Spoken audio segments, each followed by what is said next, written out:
We gon' separate live from jazz.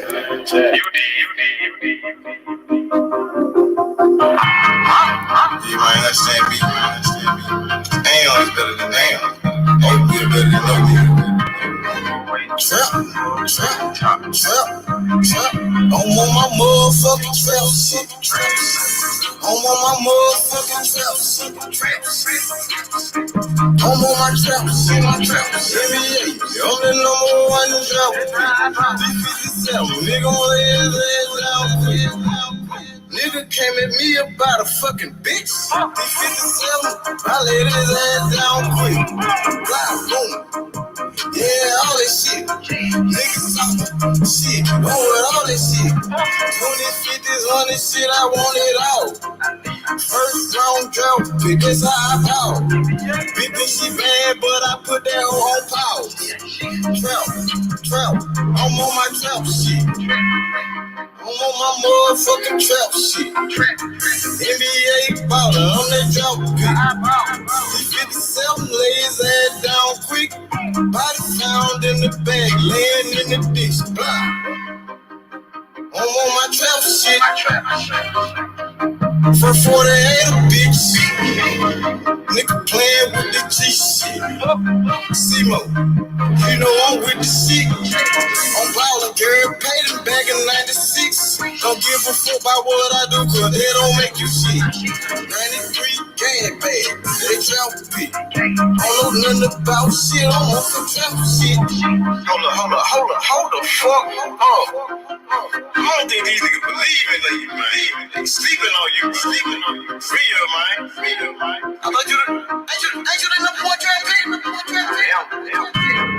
I'm on my motherfucking trap shit. I'm on my motherfucking trap shit. I'm on my trap shit. NBA, I'm the number one in drought pick. Don't turn off the phone. It's time for this beat. Had to plan for the sun, that's all the way on me. I'm on some trap shit. You niggas somewhere out to sleep. Trap like a drive-through. They know I keep it. Going mad, cause I keep on firing up that reefer. I told them bitches, gotta hold it down for my people. Ballin' like a motherfucking drop pick. These 57, nigga gon' lay his ass down quick. These killers, some was bad, that's all a nigga need. In my trap house, I'm sticks, stems, and no seeds. NBA drop pick, that's how I ball. 20, 50, 100 shit, I want it all. I'm on my motherfucking trap shit. I'm on my motherfucking trap shit. I'm on my trap shit. NBA, I'm the number one in drought pick. Yo. What's good? It's your boy H Money, Mr. DAZN. We in the motherfucking building. Let's get it. Let's go. It's Haney time. Let's go. Devin Haney and Kambosos for the undisputed. It's going down. Let's get it. Devin Haney going for all the belts. It's Haney time. Let's go, AC. It's Haney time. What's good? My boy Mad Dog H. It's Haney time. Haney. Let's go. Man, Devin Haney versus George Kambosos is going down. The biggest fight in boxing. June 5th. You don't want to miss it. It's going to be fireworks, man. I promise you that. What's good, Haplo? Haplo for the belts. For all the belts. So there's no more dispute. No more this guy's undisputed. No, he's a fake undisputed. This for all the fucking belts. For the real undisputed this time. So nobody's arguing, bro. Let's go, my boy Jay. Haney Tom. Ellie Feliciano, what's good? My boy Felix, what's good? David, he said Kambosos with the fire emojis. Hey, you think Kambosos gonna win? You got your money on Kambosos? I got Devin Haney in this one. I think Devin Haney too sharp, man. Devin Haney, too much skills, too much speed. Devin Haney's the real deal. Devin Haney, he's not going to make the same mistake that Teofimo Lopez did. Teofimo Lopez, he only trained to knock out Kambosos in one round. after the first round. Come on, bro. And shout outs to Teofimo Lopez, because Teofimo Lopez, he showed a lot of heart in that fight, but Kambosos was too much for him. Kambosos got in his head. It's not going to work with Devin Haney. Teofimo was going through too much shit mentally. His wife left him and all of that crazy stuff. It's not going to be the same situation with Devin Haney. But salute to George Kambosos, because George Kambosos is a real champion. He took the fight. He didn't have to. You know what I mean? But Devin Haney put a lot of pressure on George Kambosos. So did the Devin Haney fans. And the fight, is about to happen. I just got off the phone with Bill Haney not too long ago, just a couple of minutes ago. And Bill Haney and Devin Haney, they very excited for this fight. You got to tip your hat off to both of these fighters for making it happen. Much respect. Let's go, Match Hand Boxing. He said, Haney, Haney, Haney, Haney, Haney, Haney. It's Haney time. USA, USA, USA. This shit finna go down, man. I'm excited. Haney's gonna, he said Haney's gonna pecker smack. He said, Georgie boy. It's gonna be a hell of a fight. It's gonna be a hell of a matchup. 2-fight deal. Let me drop the link. I'm excited for all of the belts. It's the biggest fight in boxing. Devin Haney versus George Kambosos, live in Australia. June 5th. It's going down for all the belts. What's good, Mad Dog? My boy Ellie Feliciano. He said, Ellie, he said, yo, H, are they bringing the hype man to Australia? Are you talking about my boy Church? Oh, yeah, Church is going to be there for sure. Church is always there, bro. Yeah, Church is going to be there. Of course he's going to be there. He's with Devin Haney every day. Church, he been with Devin Haney ever since Devin Haney was 8 years old. I just got off the phone with Bill Haney. They ready, bro. Devin Haney is no longer with DAZN. Devin Haney, he went to Top Rank ESPN for the big fights. And he took less money. What's good, my boy Little Penny? How you feeling, brother? Hey, H, I was just wanted to drop in and say hello, bro. I'm excited, Little Penny. Devin Haney versus George Kambosos for the real undisputed this time. No dispute, no more arguing between boxing fans. This is for the real undisputed. How do you feel about the fight? I think it's a daring fight for Devin Haney. I thought, to be honest with you, I thought he wasn't going to take it because I thought he was scared that, not scared like physically. I thought he was scared that he might get robbed in Australia. But hats off to him. Like, even if he loses this fight, I will give him credit because he took the risk, right? Hey, Pops in the building. True School Sports. What's Pops, going on, man? How you doing? What's going on? I'm doing pretty good, man. I hope you can hear me. I don't know if you can, but no, we hear you. We can hear you. How you doing? I'm doing pretty good, man. I usually don't come on your show, but I gotta give a shout out to your channel. Give a shout out to the Haneys. It's time for Haney to kick some ass and take names down because he's gonna do it. Let's go, Haney. Yes, sir. Absolutely. Devin Haney versus George Kambosos for the undisputed. Devin Haney finally gets his opportunity, Pops. Are you excited about this matchup? I actually am because I like Haney, but I've always talked about him that he hasn't come out and actually close out the fights and everything. Wouldn't it be beautiful if he goes over to Australia and fucking kicks Kambosos' ass all over that place and brings the belts back home? So I am pulling for him. I want him to go out there. I talk a lot of shit, but I'm pulling for Haney to come for the upset and bring those belts back home where they belong. But I want him to do it in devastating style. I want him to do what Haney did to Teofimo, but twice as much. You know what I'm saying? Absolutely. And Pops, has Devin Haney made you a believer throughout the years, from watching him when he first started until now when he's fighting for all of the belts? Has Devin Haney won you over?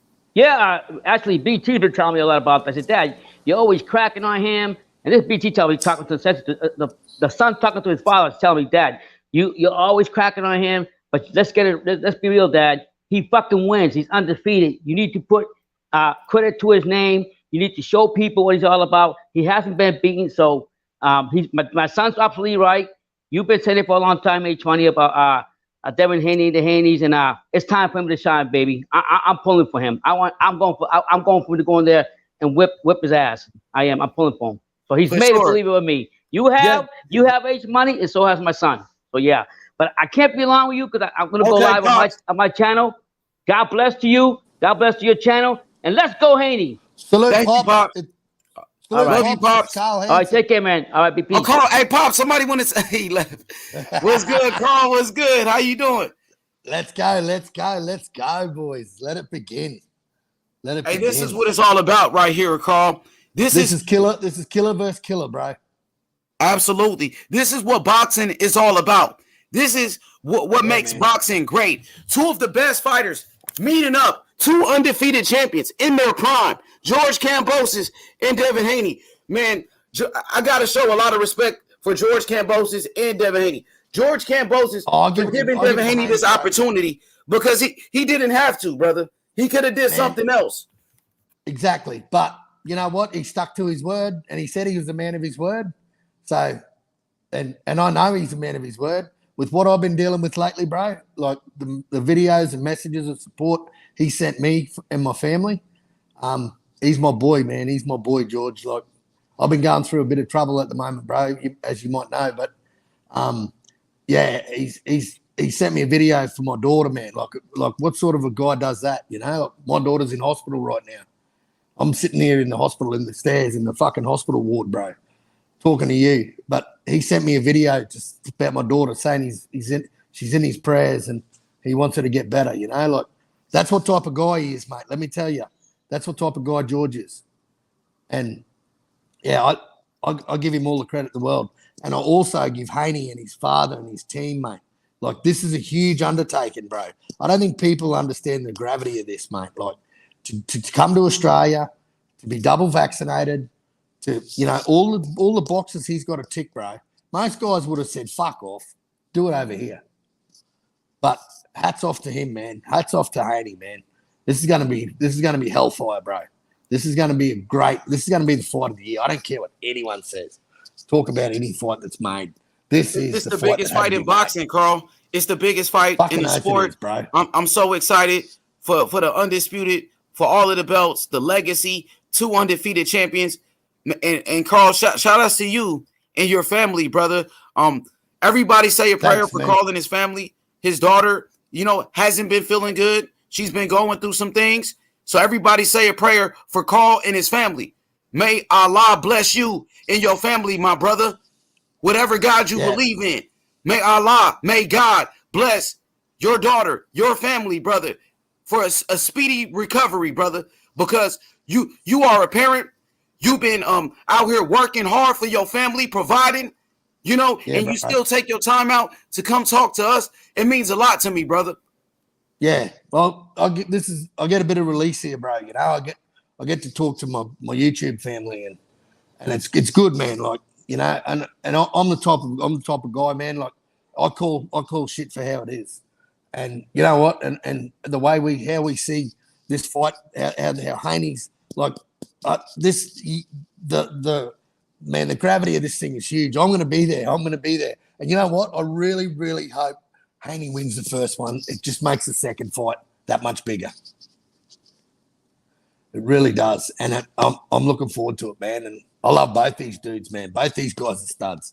This is the fight that had to be made. There's no more arguing. No more arguing. The arguing's done. Absolutely. I'm happy that the arguing is finally done. We finally get the real undisputed Shelton Moore. Yep. How do you feel, brother?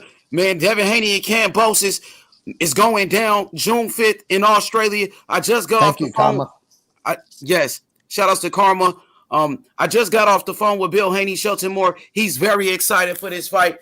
You know, Shelton Moore, what do you think about Devin Haney making the best move for his career? Well, first off, I want to say peace and blessings to Carl and his family, man. I hope everything turns out well. And second of all, that's the best thing Haney could have done was take that fight. Now the talking is over. The I'm this, I'm that is over. Now you get to prove it. You can shut everybody up. Everybody who doubts you, everybody who thinks that you can't do this, you can't do that. You signed the fight. You took less money. Going for legacy. Take the fight, win the fight, shut these guys up. If you lose, you lost to the better fighter. That's just what it is. Great for boxing, though. Great for boxing. That's facts, OGs. Thanks for the love, brother. I couldn't agree more, man. I couldn't agree more.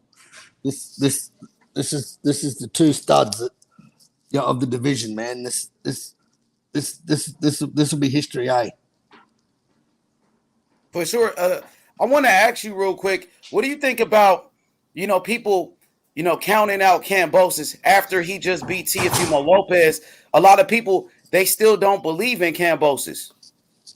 It's because they don't know what he's made of, man. Like, he's made of what legends are, like he's an old school type boxer.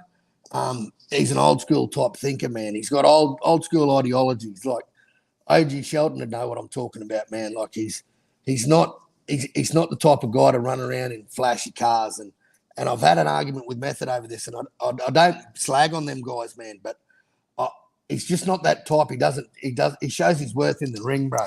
And he hones his craft. Like he's a true craftsman of his sport, mate. Like he's evolving. Every fight he gets better. Every fight he gets hungrier. And Devin Haney's exactly the same. Exactly the same. They're cut from the same cloth, these two guys. They're warriors, man. And people that don't give Kambosos, they think Haney's going to walk through him. I laugh at it, man, because this is going to be a great fight. It's styles make fights, and these two guys have got the type of style that coming up against each other, it's just going to be pure fire. And I just can't wait, man. June 5th, bring it on. Yeah, I agree with Carl, man. Both of these guys got it out the mud. They got it the old school way. Keep fighting, keep winning, get your opportunity. When you get your opportunity, seize it. That's exactly what Kambosos did. I don't care what you think about the guy. The guy got the shot. He took full advantage. And Haney's attempting to do the same. Like Carl said, these guys are cut from the same cloth. They both got it out the mud. May the best man win. Carl, what do you think about George Kambosos being compared to Buster Douglas? Of course, Buster Douglas was the guy that knocked out Mike Tyson, the first man to beat Mike Tyson.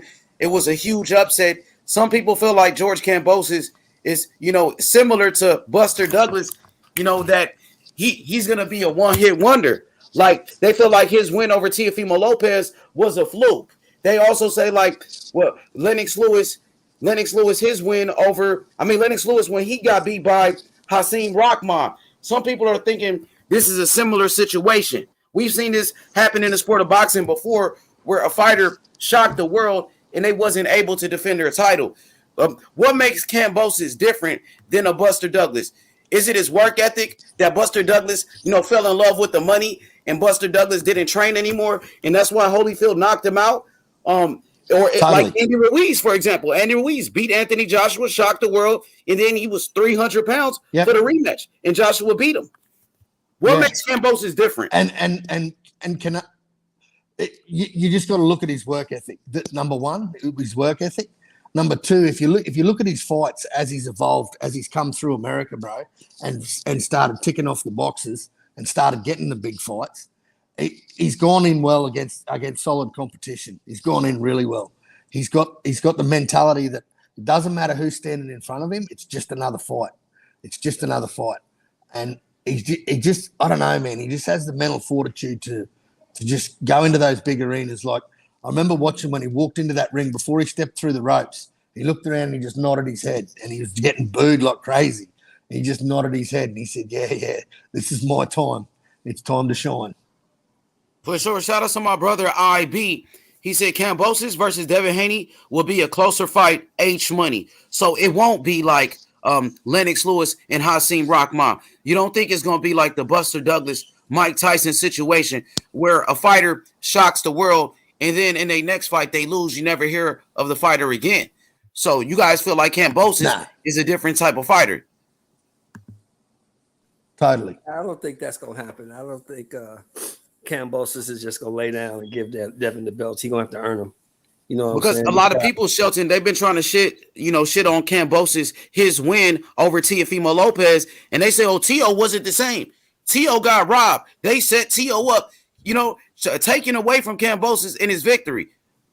Well, all those people that say Teo wasn't the same and Teo was this and Teo was that, all that shit's on Teo. It has nothing to do with Kambosos. Kambosos came in and did what he had to do. Now, if you the guy and you're supposed to be the guy. You're supposed to be prepared for the fight. If you weren't prepared, you should have pulled out. Don't make all these excuses, especially when you shit all over Wilder for making excuses and you doing the same goddamn thing. So I don't really care too much about what T.O. has to say until T.O. proves that he's back in the ring. T.O. can talk as much shit as he wants. It don't mean nothing because you went in there, you weren't prepared, and you got your ass whooped. That's what happened. That's the reality. And that's why I love you, OG Shelton. Go ahead, Carl. I'm sorry. Go ahead. I just wanted to say that's why I love OG Shelton, man. He tells it like it is, mate. He says exactly what the most normal people are thinking. You know, like in all honesty, man, I've loved T.O. T.O. versus Loma. I was going for T.O. I wanted T.O. to win. I didn't think Loma could be beaten. I really didn't. I really thought he was going to be one of these undefeated champions and go through and never be touched. Never be touched. But I mean, he lost his first fight. We all know about that. But I just didn't see, and I like the underdog in a fight. You know what I mean? Like I like the guy that's given no chance and given no hope to win a fight. And then when he gets in there and shows his craft and walks all over him like T.O. did to Loma in that fight, bro, I got a lot of respect. But I got to say, as much respect as I gave the guy of late, I've lost it, man. I've lost it. Like the excuses are done, man. It's done. You know, you lost. You lost to the better man. Look, it's not the end of your career, but the way you're talking, it sounds like it is the end of your career because you're just talking about, you know, like he was set up and, you know, Devin Haney's going to be set up and, you know, it's like he's looking at a conspiracy theory, man. It's like he's gone down this fucking rabbit hole and he hasn't come back. It looked like he's like really sad because I really want to see T.O. at his best. It seemed like T.O. is very sad right now. He sounds. Sorry. It seemed like y'all can hear me. Can you hear me? Yeah, bro. Yeah. So it seemed like Teofimo Lopez is like really sad right now. He's hurt. His feelings are hurt that Kambosos and Devin Haney are about to fight. You know, they asked him about Kambosos fighting Devin Haney, and once they asked him, Teofimo Lopez walked away. He walked off. Like, don't ask me about this. He said, fuck both of them is what he said. He said, fuck both of them. He fucked both of them, and he walked off. It looked like he was sad, like emotional. Like mentally, this is really bothering him. That he feels like I should be the one fighting Devin Haney, but I lost. But he felt like in his head, I really didn't lose. So he's salty right now. What did you think of that fight, H? Did you think he lost it? Yeah, he lost the fight for sure. He lost. Kambosos beat him, man. Yeah. Kambosos was the better man that night. Yeah. And I'll give props to you too, bro, because you've come out and you've defended him as undisputed, you know? And all the guy did was beat the man who beat the man. That's all he had to do. Exactly. And if Devin Haney beats Kambosos, if Devin Haney beats Kambosos, Devin Haney will beat Kambosos. I mean, if Devin Haney beats Kambosos, Devin Haney will be the undisputed. You know, he will become the man then once he beat the man. Exactly. That's it, bro. That's exactly right. Exactly right. Yeah, no, I think it's gonna be a brilliant fight. We all know that. This was the one that this was like a fantasy fight that had to be made, you know? Yeah, shout out to my boy Boxing Magic. Boxing Magic, he says T.O. definitely fucked up mentally. Yeah, he's fucked up, bro. You know, it's not a good sign to see a young fighter, you know, going through what T.O. is, especially after he just beat Lomachenko. I think, man, people gave him bad advice, bro. You know, the people around him, they gave him some terrible advice. And I think, you know, you got to start off with punk bitch boxing. Mrs. Sunshine, the biggest fanboy of them all, was telling him, oh, Bob Arum disrespected you after the T.O. fight. They put all of it. No, a punk bitch boxing, Mrs. Sunshine, he told Teofimo Lopez that Bob Arum was disrespecting him after he beat Loma. So they was telling him to chase the money. Oh, you just beat Loma, you better go chase the money. And everybody got a problem when fighters are looking for the most money. But T.O., when he was chasing the money, you know what I'm saying? Everybody was okay for it. You know? And when Devin Haney was out here collecting a big bag, he was collecting a lot of money. Everybody said, oh, you're chasing the money. You're not going for the legacy. So when T.O. was chasing the money, that's why he went to a purse bid, because of punk bitch boxing. Mrs. Sunshine put that in his fucking head and fucked T.O. up. That's what fucked T.O. up, bro. What did I tell you the whole time was to build up all this shit, Ace? What we talked about it, what I used to tell you. You remember? Yeah, I remember, brother. It's only one win. It's only one win. What you gonna do next? He tried to live up to that win for 13, 14 months, and it bit him in the ass. It's only one win. You beat one guy. Yeah, that was a huge win, though. That was a shining moment. He just beat the number one pound for pound, Vasily Lomachenko. He became a star overnight, Teofimo Lopez. But once he became a star, that's when people start giving him bad advice. His manager, David McWaters, telling him, "Oh, leave Top Rank." Bro, Top Rank was going to end up paying you anyway. All you had to do was be patient. And we got Pops, the one and only True School Sports. Yeah. I just want to say, on our channel, we're really big on Teofimo over here in South Florida, but we got to call it what we call a spade a spade. The reality is, Kambosos beat his motherfucking ass. He became too complacent when he got the belts, just talking instead of training, and that's why he got exposed. And if he's still in that fucking delusional stage, he better not run into Haney after Haney gets these belts, because Haney will beat his fucking ass. I'm just being real. He's just like his daddy. Doesn't want to accept that he lost, and understand that you got your motherfucking ass beat for talking too much and not doing it in the ring. So give respect is due. Haney beats motherfucking Kambosos. He beat your motherfucking ass too indirectly. So that's all I gotta say on that. Hey, Poppy, before you go, Poppy, my boy Carl Hansen. Carl Hansen want to say what's up to you. Oh, what's up, Carl? God bless, man. How your daughter and everything, man? Yeah, she's going good, bro. I'm up here now. I've got to get off here, but yeah, I just wanted to say a quick hello to you, bro, and thanks for the messages and BT love you to death. Blessings to everybody. Blessings to everybody here, even in this channel. None of us are enemies. Hey, what's going on, Tony? And we're just here to talk real, and that's what we got to call those. And H Money is doing his thing. H Money is calling it the way he sees it. Teofimo is a bitch. His father, no disrespect, but he's still acting like a bitch. When you lose something, you're man enough to accept it and move on. And they both haven't moved on yet. So, Pops, I said this multiple times. I understand Teo's dad brought him to where he is now, but mixing business with business, family with business is a bad thing. Do you guys agree? Yeah, that's one saying that I've always used myself. But at the same time, we can't discredit his dad. His dad brought him when he brought him at. But to me, his dad's been a lot of problems with Teofimo in the public. He doesn't know how to carry himself in the public. And it's unfortunate that that's part of the reason why the problem that Teofimo has not succeeded. It's a catch-22. He needed his dad to go where we want to get at, but at the same time, he's been a problem also. My advice to Teofimo is he needs to get another listening ear, and his dad's just going to have to humble himself and step back. If he doesn't do that, he needs to move on. But even that being said, he needs to give respect to Haney. If Haney goes out there and beats the fuck out of Kambosos, he needs to shut the fuck up, because he didn't do his job, but Haney's definitely going to do it. But I got to get up. I just want to add my little piece to it. Haney, H Money, keep doing your thing. All you guys, God bless yourself. Kyle Hansen, my blessings to you. I'm going to go live later on, but H Money, when I can get on here, I'll get on here, man. But God bless you, bro. Thank you, Poppy. Yeah, take care, bro. Yo, shout out to Poppy. True School Sports in the building. One of the best channels on YouTube. Much love to Pops. Man, I can't wait. Devin Haney, Kambosos. This is the biggest fight in boxing right here. This is the biggest fight. Tony, man, are you excited? Yeah. Like I said, I want Kambosos to win, but realistically, Haney's gonna win the fight.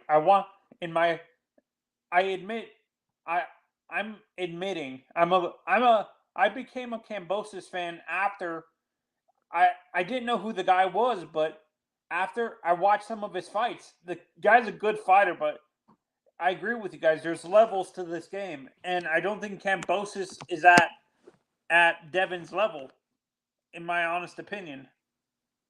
Like, I hate to say that, as just becoming a fan of King George, that he's not at Devin's level, which is kind of sad. Yo, Anthony, I want to talk about what you said yesterday.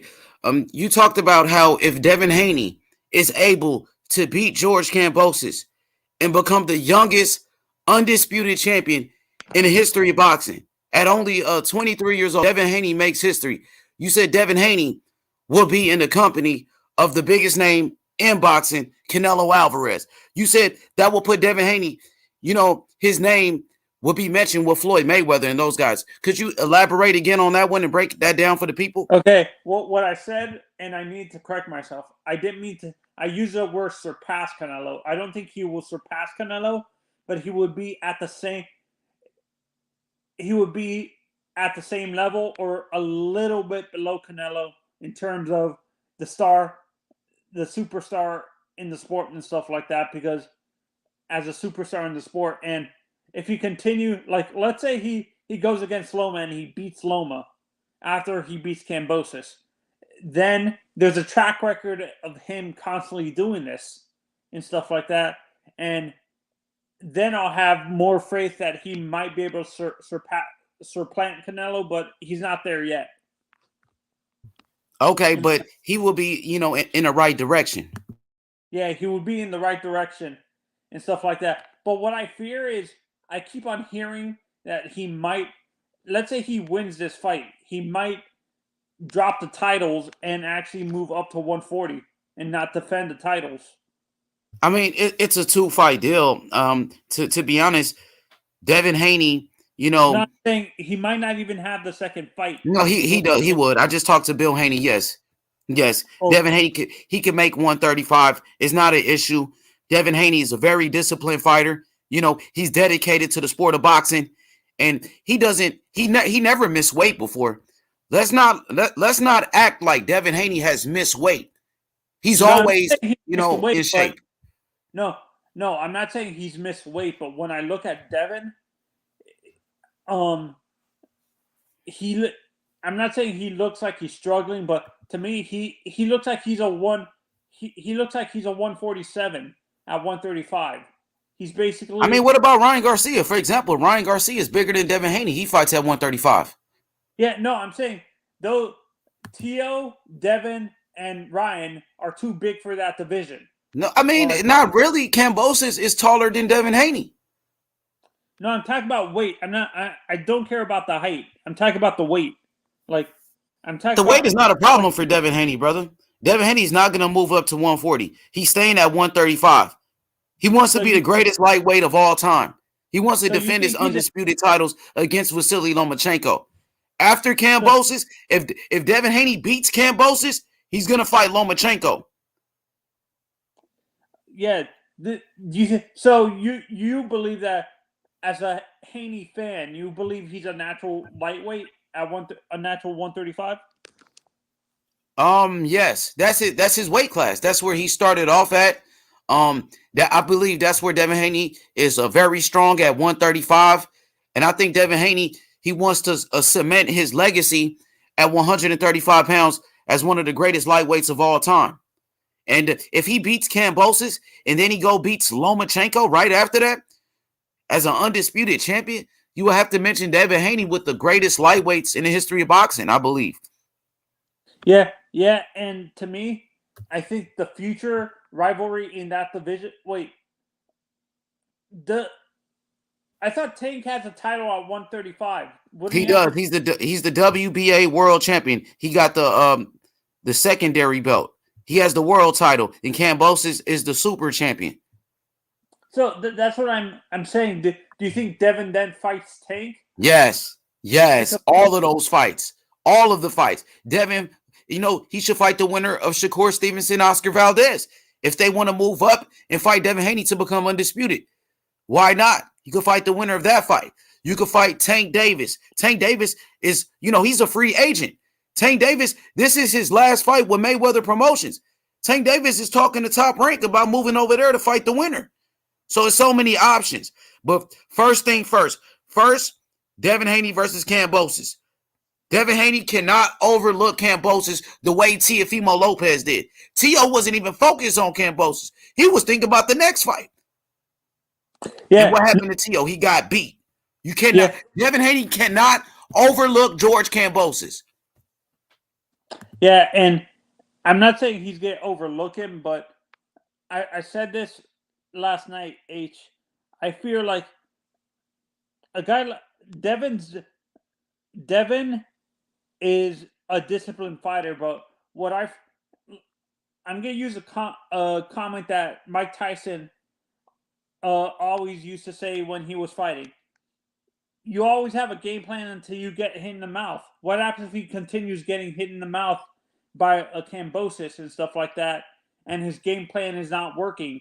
Do you think he's gonna go wide, like start losing faith in his defense and start throwing wild shots and stuff like that, going out of his way to try to catch up with Kambosos?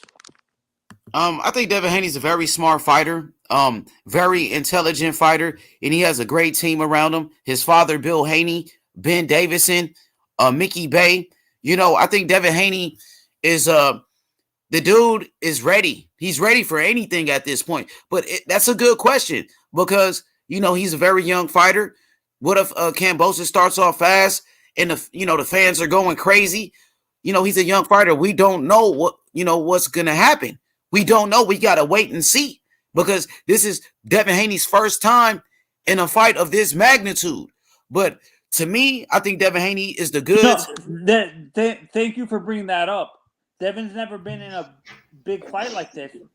Are we afraid that he might actually maybe crumble under the pressure of all the things, all the sights and sounds of the fight and stuff like that? Maybe not choke or anything, maybe crumble a little. Like if his game plan doesn't go the way he wants, he's gonna try to what is the term I'm gonna like? He's gonna try to prove himself a little bit too much if the pressure gets to him in the fight and stuff like that. I just think Devin Haney is too smart, Tony. Like Devin Haney is smart. And even though he hasn't been in a fight of this magnitude before, he's been waiting for this moment his whole life. Ever since he was a little boy, since he was 8 years old. Devin Haney is looking forward to going up to Australia. This is Devin Haney's moment to show how great he is. This is his Muhammad Ali moment. His moment of showing the world that he's a true champion. Everybody done said Devin Haney never fought for his belt in the ring. Now he get an opportunity to fight for all of his belts in the ring against the number one guy, George Kambosos. I think Devin Haney, Haney gonna step up to the plate. Okay. To be honest with Let's you. look at. He's not gonna make the same mistake as Teofimo Lopez. Teofimo Lopez, he let George Kambosos get in his head. He went out there and he had the wrong game plan. That's not gonna be the same case with Devin Haney, bro. In my honest opinion. Okay. Let's say Devin loses this fight, which I don't think happens. Let's say hypothetically he loses the fight. Do you think Devin maybe is going to start second guessing himself, losing to a guy who maybe he feels that is not out of his you guys always say there's levels to the boxing game, and you guys feel Devin's above a guy like Kambosos in terms of his skills. That's what some fans think. Some fans think that Kambosos is the undisputed champion. Some fans feel like Devin Haney never been tested before, and they think that he's inexperienced and he's green. So there's a lot of fans that think Kambosos is the favorite in this fight because he just beat Tio. No, honestly, I have Devin as the favorite in this fight, even though I want Kambosos to win and stuff like that. And what worries me? Let's say he loses this fight. Do you think Devin has the mentality where he might not like be able to or recover from this loss? What's good, Tony? Hey, Methods, what's up? Hey, I got a question for you. Let's Yeah. take all those questions you asked, right, and apply them to Kambosos. Do you think Kambosos can return if Devin Haney embarrasses him in his hometown? No, I honestly maybe not. You don't know how the fighter. We as fans we assume the fighter won't be able to recover, but I don't. I think he might be able to recover. And remember, he has a rematch and stuff like that. All right, so I'm saying, let's say Devin Haney knocks him out, right? Knocks him out in like the 8th, 9th round, right? Do you think Kambosos would take the rematch? Yes, he would. Of course, He would. of course, of course. You think so? Why do y'all say yes? Because Okay. then Kambosos. So I say Kambosos would take the rematch because he wants to maybe prove that maybe it was a lucky shot Devin caught him with. He caught him with a lucky shot, and that's why he got knocked out.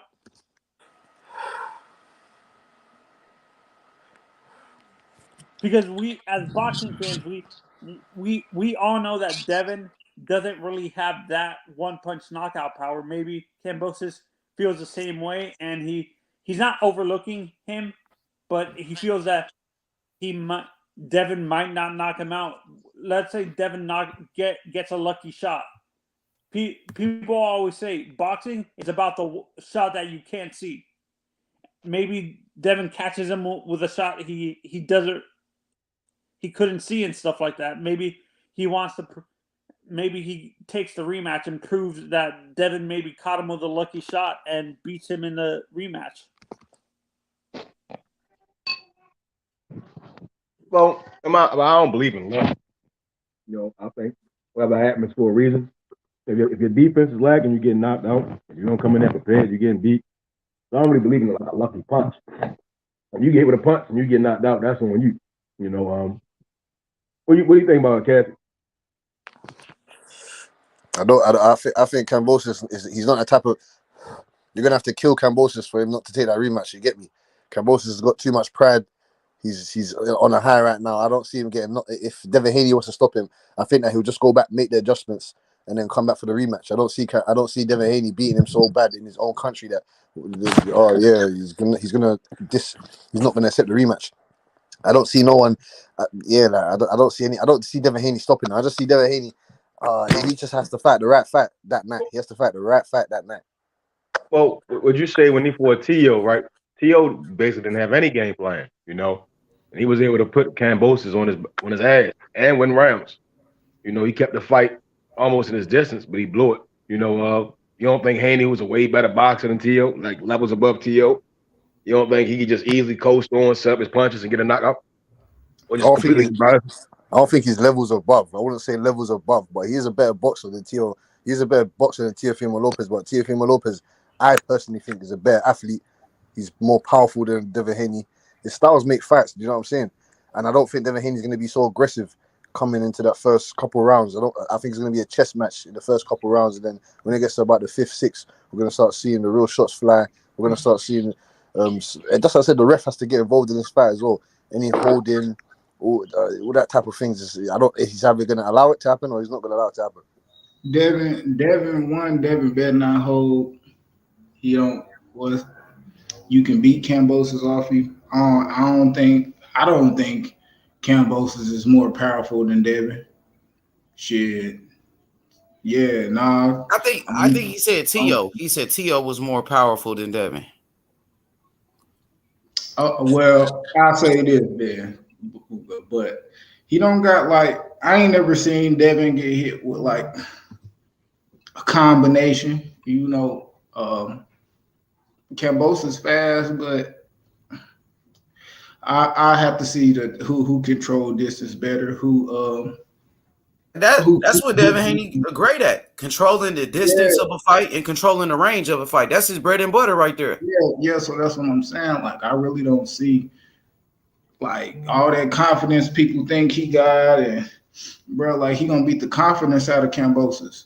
You know, if he get beat that bad, I don't even think it'll be it could be close, maybe if Kambosos, you know, maybe could surprise him with some shit we didn't, we don't know, maybe some angles, but shit, Kambosos not about to beat Devin, bro.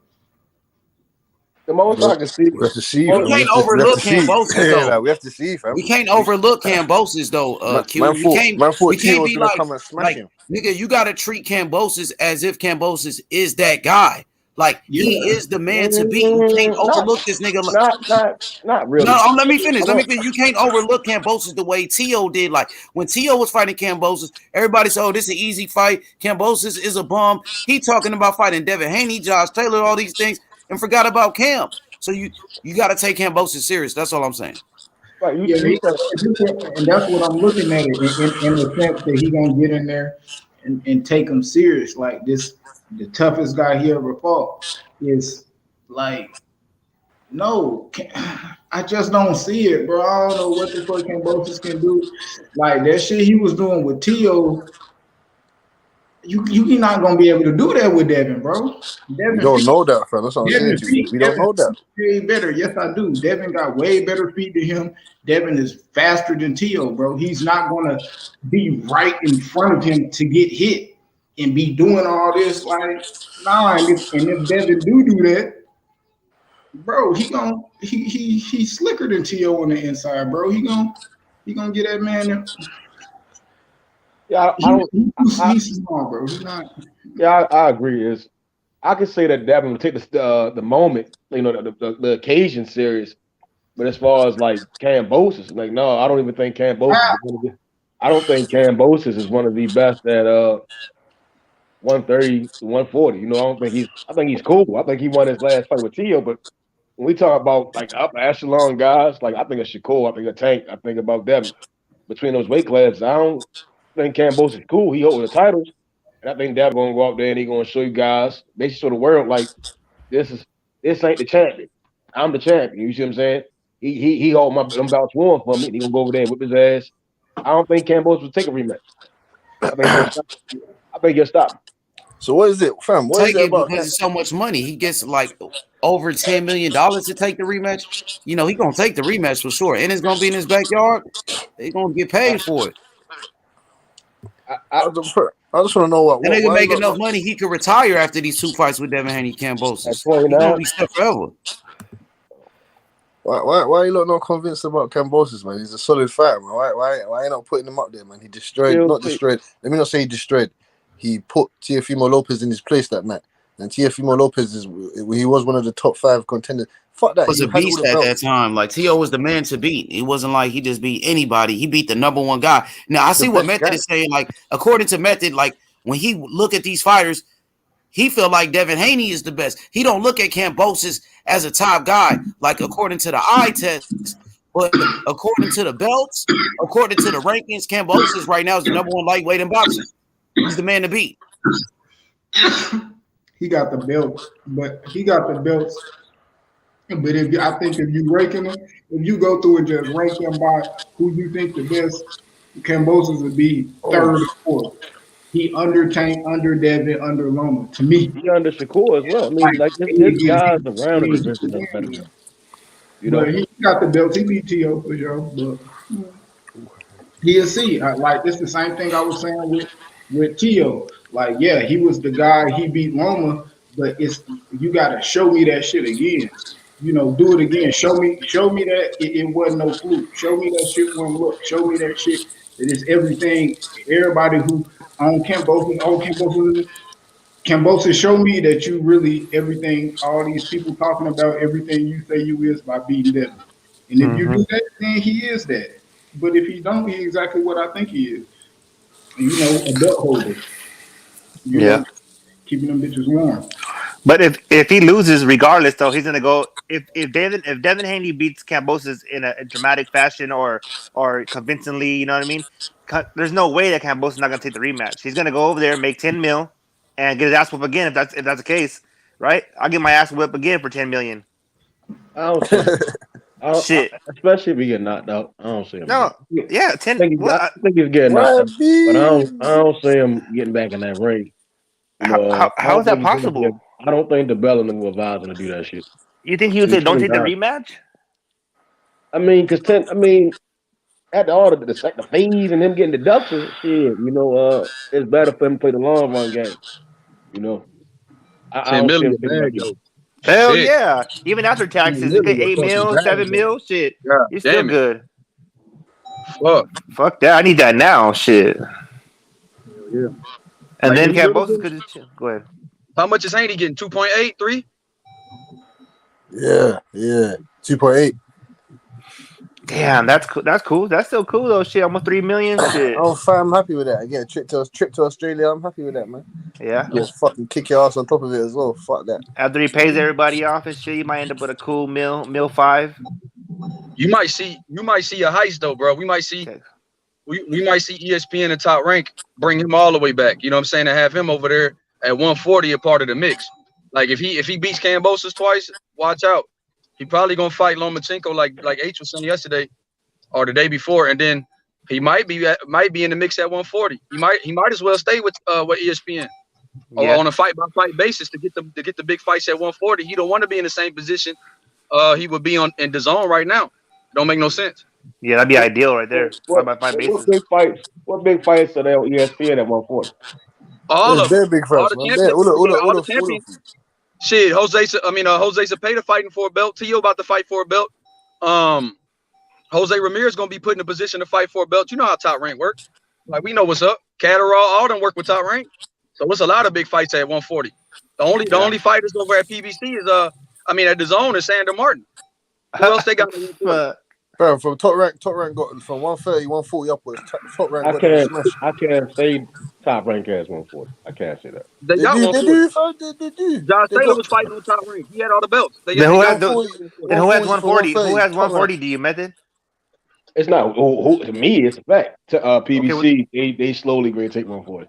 That's a fact. They got. I mean, everybody we just named, right? I mean, the only thing we can say, right, is probably Barboza. Who they got, fam? Hey, who they got, Method? Hey, Method, who they got, fam? I mean, hold on. I mean, we can say Barboza. He's the only one that's still undefeated.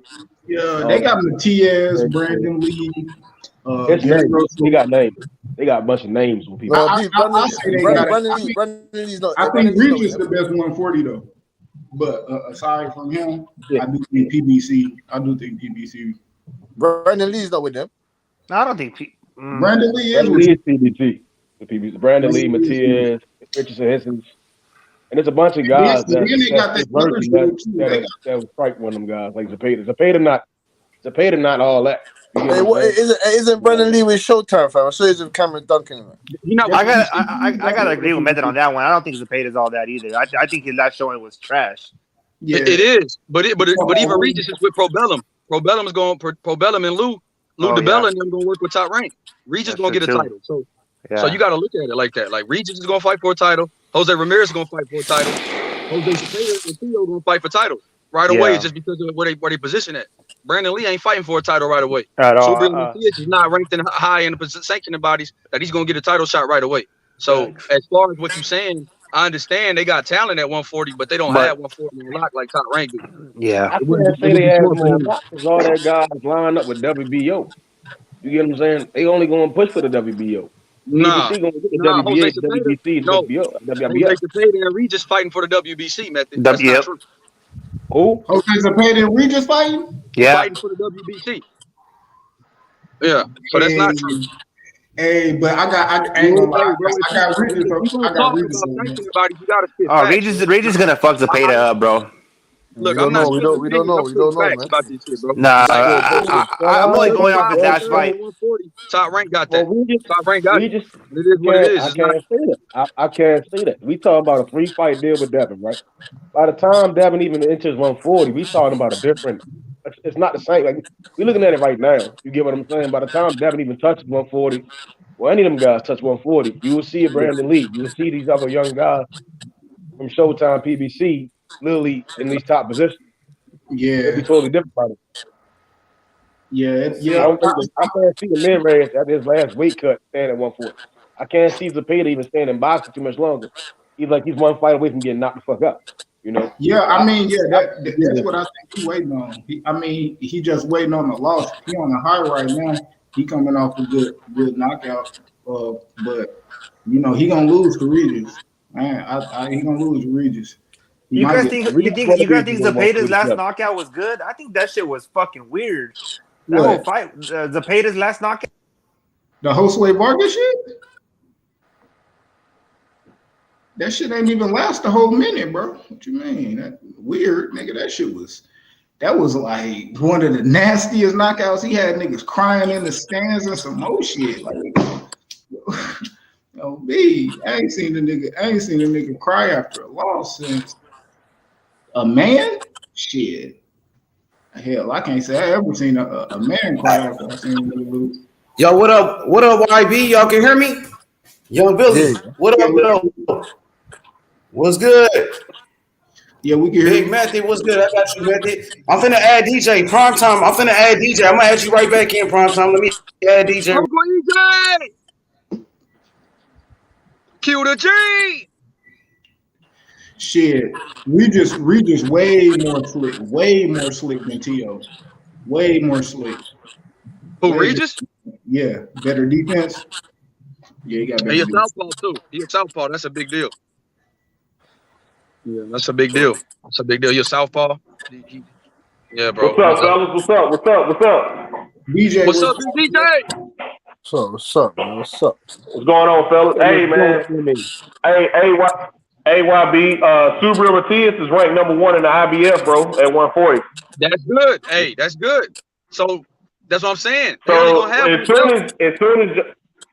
as soon as Josh Taylor officially vacates, I think Subaru Matias and Hermes Ponce gonna fight for that belt. No, Ponce is ranked above him, you know. Subaru Matias is number 2. Yeah, okay, so he's number 2. Okay, I thought, okay, so swap him. Hermes Ponce is number 1, Subaru. But where's Oh Boy? What promotional company is Oh Boy with? The one that's gonna fight Matias. Matchroom. Ponce, he's with Matchroom. Okay, that's what I'm saying. So look, one PBC fighter. Alberto Puello. Alberto Puello's, I think he PBC as well.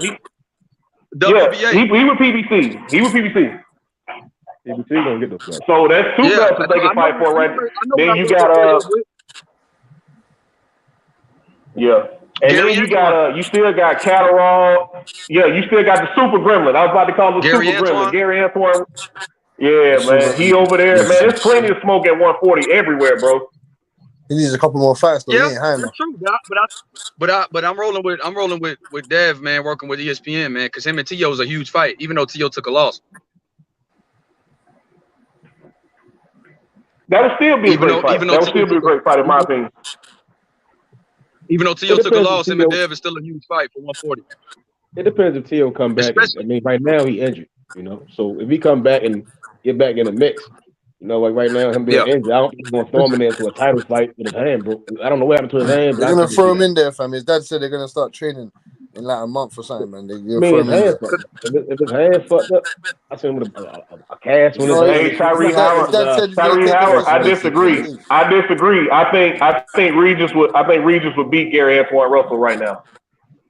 Yeah, I can see that. I don't know about that. You know, I don't know about that. I think he would beat the Super Gremlin right now. Today, yeah, probably so. I don't know. Today he would beat him. Today he would beat him. So what would you? Would Josh Taylor beat Gary Antoine Russell? No, not that Josh Taylor that just fought. Hell no. And but Josh Taylor's the one that he dismantled Regis. Styles made fights. He ain't dismantled him, but I wouldn't say styles. I say size. It was just the size, and Regis gassed out. It was, but Gary Antoine Russell. Yeah, Regis definitely gassed out in that fight. And Gary Antoine Russell, he doesn't gas out. That guy's going hard for but it's the experience, man. You gotta remember, bro. As great as Antoine Russell is, bro. As great as Antoine Russell is, Postal was still touching him up. As good as Antoine Russell is, Postal was touching him up. Postal's a good crafty fighter, though, man. He's a veteran. He knows what he's doing. So, you know, he's touch out Regis at that as well. Antoine Russell is ranked where he's supposed to be. I think he's ranked like. Number 8. I think he's ranked like number 7 right now in the WBA. He's ranked where he's right where he's supposed to be. It's plenty of smoke everywhere at 140, man. I've been waiting on that division to blossom up, man, for a while now. Yeah. And then y'all forgetting the wild card. Y'all forgetting what Tank might do. Tank might decide to move back up to 140. I think Tank will go up there after the smoke settle, and shit like that. But I don't think he'll hop in the mix. Tank, one of them guys. He'll be able to see what happened and he'll be able to pick. Fuck that, man. He needs to go do something at 135 first, man. He needs to go collect a couple belts down there first. That's the thing. Tank, like, man, Tank gonna be like one of the next big stars, but he still need that. He need that fight like that. Yeah, man. He needs that. He needs to fight a couple men down there, fam. I ain't really heard him speaking about unifying that division. Like, I need to hear him talk about unifying. Well, fuck all that. Point out the baddest man and watch Tank get him. That's what I'm gonna say. Whoever you think the baddest man is, point to him. I think go get him. Hey, all them belts. You think Tank will knock out? You think Tank knock out Devin They're Haney? not making nobody rich. Put the baddest man out. They're gonna go get him. Yeah, you think Tank will knock out Devin Haney? Regis and Tank a good ass fight. I think Tank will knock him out, man. What Tank gonna do? I mean, where's Tank gonna go though?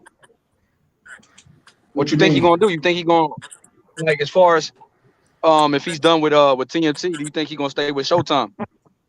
Kind of like what Brandon Lee and them are doing. Like, they're not with PBC. I mean, like, he can stay. I think he gonna stay with Showtime. Yeah, man. I think he's gonna stay with PBC in that, man. Showtime, He's staying right there. I think he gonna stay right where he at. He just gonna cut Mayweather and Leonard Ellerbe out the mix.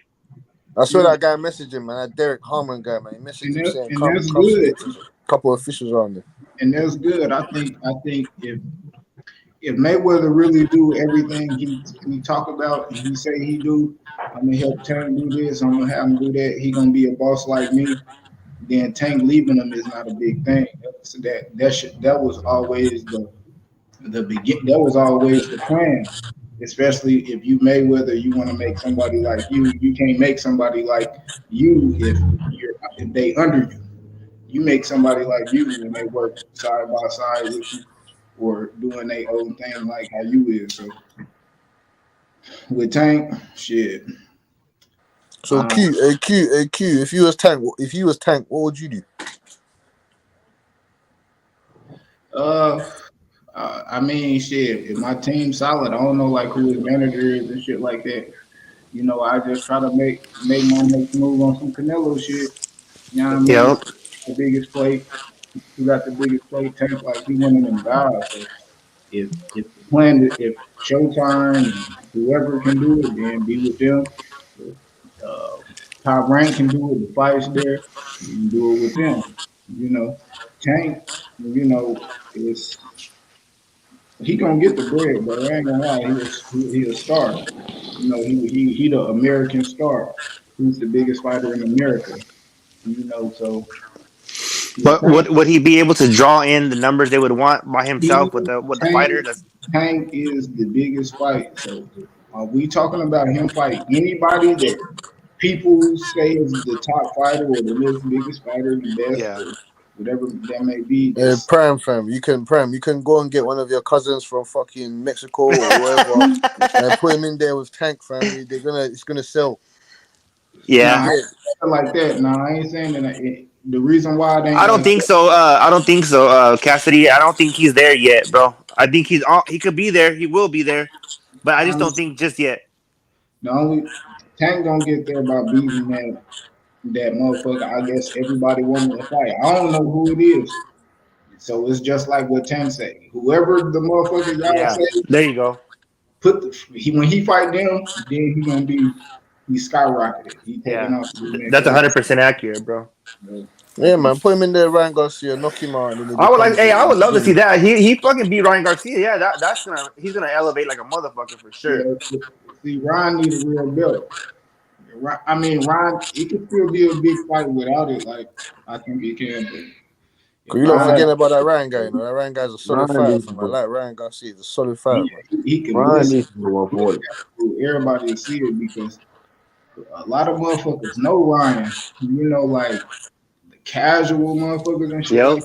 Kids. They know who he is. So if them motherfuckers think Ryan and shit, wait till they see Tank knock him the fuck out. Then be like, oh shit, that's really Yeah.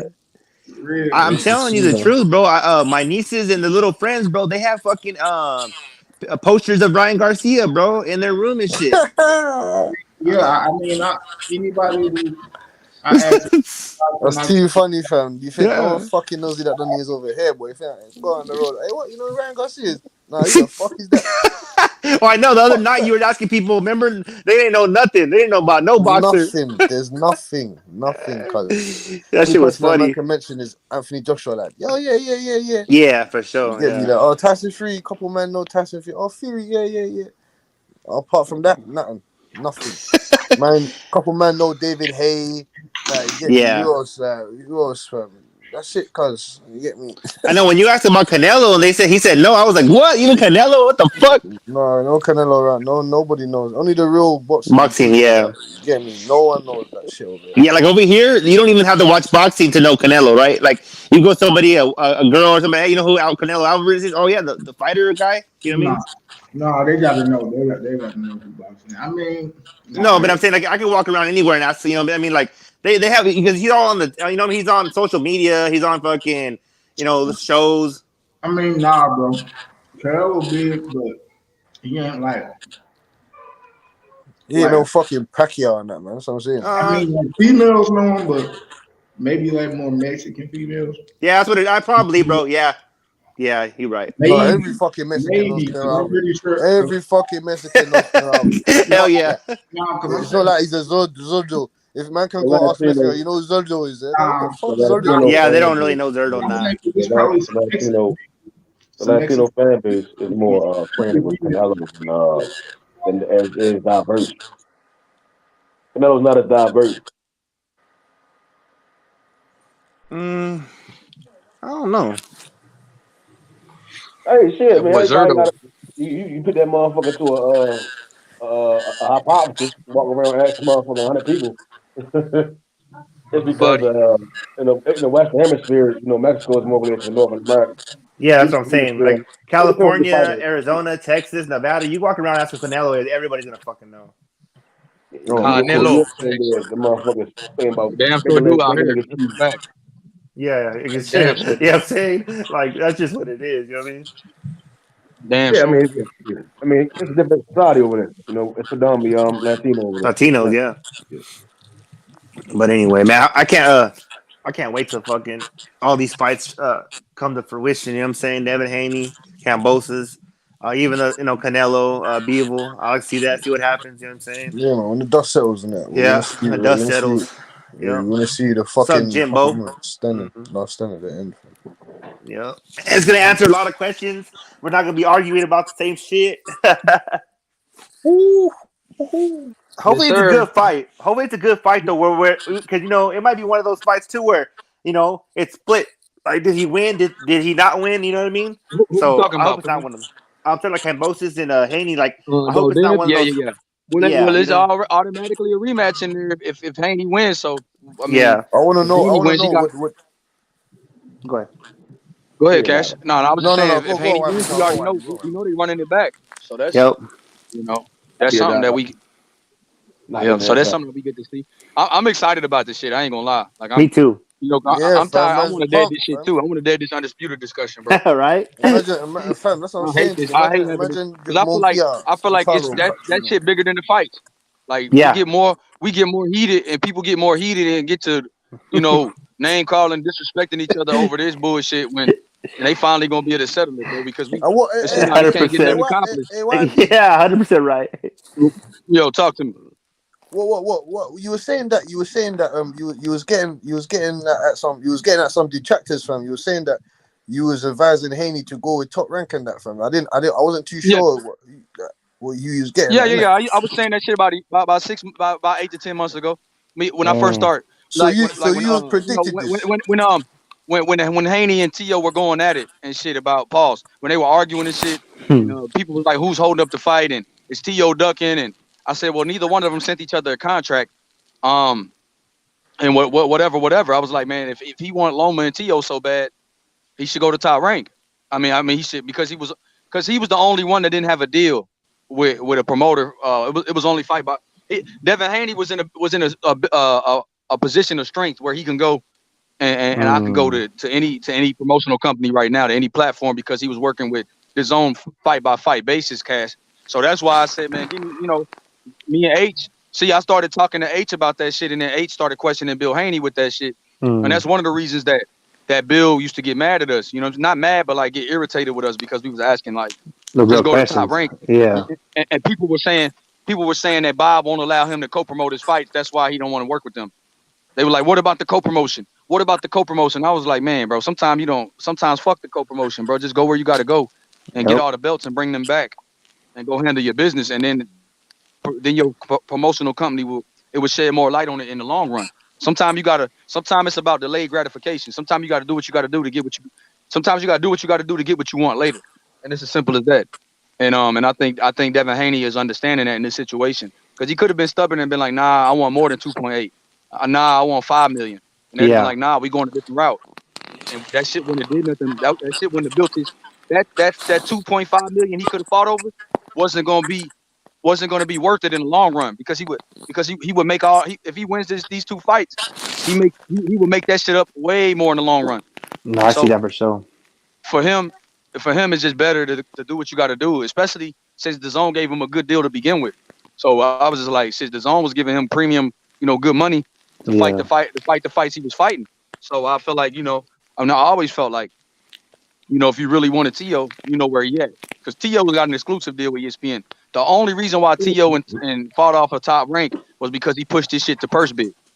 But Devin Haney's not a mandatory in any of his sanctioning bodies because he has the WBC championship. So because of that, he can't force a mandatory with a champion. So him and Devin could have never forced that fight to happen. So that was the name of the game. If you want that fight, you got to go where he at, because T.O. can't go where you at. Yep. Okay. For me, it was just logic. That's what I like. I like logic. He kept saying Loma ducked him, but see, people was getting emotional, and I was like, well, shit, if he really over there, if he go to Top Rank, and now we see Loma's attached to this deal, if he could beat Kambosos twice, if the conflict is settled a little bit and Loma can get back to training, Loma and Devin gonna happen too. So he gonna get Kambosos, who's quote unquote ducking him, twice, and he's gonna get Lomachenko by just making one move. So sometimes it ain't ducking, sometimes it's just business, and you see what happened. I don't know. Now that he's making the best move for his career, not financially, but for legacy, and it could be the best move financially later. Sometimes you take a little less for the big money later, so it could be the best move financially later. So we don't know. I mean, if he wins these 3 fights, shit, he's on top of the mountain. He's on the pound for pound list. He's top 5 pound for pound easy if he wins these 3 fights. He's undisputed and beat Lomachenko. That's easy. That's easy. Top 5 pound for pound. Undefeated. I don't know, man. Huh? Got Valdez. I don't think No. He's pound for pound. He's pound for top 5 pound for. If he destroys Kambosos twice and he beats Lomachenko, he is pound for pound. Pound for pound. Also, the difficulty of it, Cass. He's going to Australia twice to do it. You get what I'm saying? You got to win twice. I'll get the top 5, man. Look, hey, that's some great lightweight shit, all time stuff. All right, get me? So that's some great shit. Like, so Stephen Fulton, let's say he beats MJ, right? Stephen Fulton beats MJ. That's one of the fights that's going to possibly occur this year. Jamel beat Castano. He probably beat him too. Let's say if Crawford Earl fight. Let's say if Crawford hypothetically wins, right? Usyk beats AJ in a rematch. Then goes on to beat. I say he beats Fury. Same year. You get what I'm saying? It's a lot of different shit going on. Like, I don't know. Top 5 is tough. Shakur beat Valdez. And let's say the Lomachenko fight don't matriculate. When they say, all right, fuck the Lomachenko fight, let's do the T.O. fight for Devin. And we get Loma to Shakur. You get what I'm saying? Like, it's a lot. Method. That is not going to, that stuff right there. All of that is like, that sounds nice, but we know that stuff, all of that stuff that you said there, that is not going to happen. Someone's going to throw a monkey wrench in all of that stuff. What's not gonna happen? Castano's gonna lose to Jamel, right? Usyk gonna beat the brakes off AJ. They fight, right? I got Devin beating Castano. I don't think it's gonna be a rematch. I don't think Castano. I mean Jamel. What's his name? Kambosos, whatever his name is. I don't think he cuffing that type of claw. I think it's gonna be that one fight, and I don't know. Top 5 is tough. You got Cool Boy. You got Cool Boy being Roman. Who? Cool Boy. Yeah, and Cool Boy. That's gonna happen. He said it's gonna happen. Well, again, I see that happening. And I'm a favorite cool boy. Yeah, Every I got him time beating Roman. I got him beating Roman. I mean, not Roman. I mean, he said him and MJ gonna fight. You know, so shit. I'm a No. favorite He against needs to MJ. go fight. He needs to go fight Akhmadaliev. He needs to go fight Akhmadaliev. That's MJ. That's MJ. Okay. Yeah. Okay. Yeah, he said it's gonna happen. So shit, I think he's gonna beat MJ. MJ Styles predictable. No. If he do that, I mean that's top five Akhmadaliev as well. smoking. You know, again, it's tough. I mean, to separate him, he had to beat a new weight. They say new weight's pound for pound. They say he top five. It's a lot of different guys. If a new weight go out there and beat Donaire again, you see what I'm saying? Like shit, Okay. it's a lot of shit going on in boxing. Well, I favor Devin anyway, because that's a big feat. That to me anyway. Going abroad twice, and then you're going to take on Lomachenko after that, if possible. If Lomachenko is the third active guy, if you go through those 3 rings of fire, the 3 stages of hell, then I think that's definitely top. That's definitely pound for pound, pound for pound, pound for pound. That's definitely pound for pound. We basically looking at next year for a possible Devin Haney and Lomachenko fight. That's possible next year. Now, Devin Haney would definitely be in a pound for pound if he beats Kambosos, because that'll make him the undisputed champion. George Kambosos, he's on the pound for pound list right now. Youngest ever undisputed champion. Yeah, the youngest undisputed champion of all time, with no doubt. You know, and on top of that, what else? Devin Haney, you know, somebody got some echo or some shit. But that fight over Kambosos will put Devin Haney on the pound for pound list for sure, because Kambosos is the man. Kambosos is the fucking man. You know what I'm saying? Kambosos is on the pound for pound list. He just beat Teofimo Lopez. Teofimo Lopez was on the top 5 pound for pound. Who? I don't think Kambosos is pound for pound, bro. Well, that's according to you, but according to the ESPN pound for pound, or does Ring Magazine, they got him on there. I haven't seen. I mean, that's opinion. I mean, pound for pound is always opinionated. I think overall, I don't think anybody can put Kambosos above Fulton.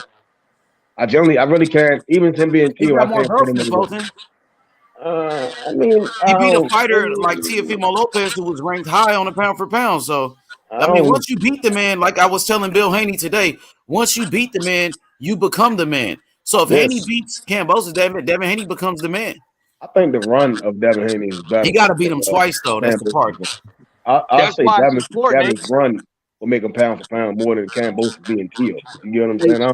I don't think getting split decisions is pound for pound. Method. Like any of Stephen Fulton's opponents, are they better than Teofimo Lopez? It's not about that. One of them was ranked high on the pound for pound list like Tio. Tio was a top 5 pound for pound. Tio was a top 5 pound for pound on ESPN. He was a top 10 on Ring Magazine. That's the thing. I mean, Angelo Leo wasn't ranked on no pound. Angelo Leo wasn't ranked on a pound for pound list, and neither was Brandon Figueroa. I mean, Tio beat the number 1 pound for pound in Lomax. They're not even top 20 fighters. They're not even top 20 fighters. That's cool. And you can argue that Figueroa and Fulton should have been a draw. I mean, that's opinion. You can argue Figueroa won. You can argue Figueroa won. Who? Me? I haven't watched the fight yet. Huh? I haven't watched the fight yet. You haven't watched what fight? I haven't seen Figueroa and Fulton yet. I gotta watch that one. I gotta watch like 3 fights I haven't seen yet. I just watched Jamel Castano for the 3rd time, but I gotta watch Taylor and Ramirez. I gotta watch Fulton Figueroa. It's a couple of fights I ain't seen yet. You need to watch Fulton and Figueroa. I think Fulton. I don't know, and it depends what you like. It depends what you like. When I had to watch it again, I had Fulton winning the 2nd time. But when I first watched it, I thought Figueroa won. But then I watched it again. I gave it to Fulton. So.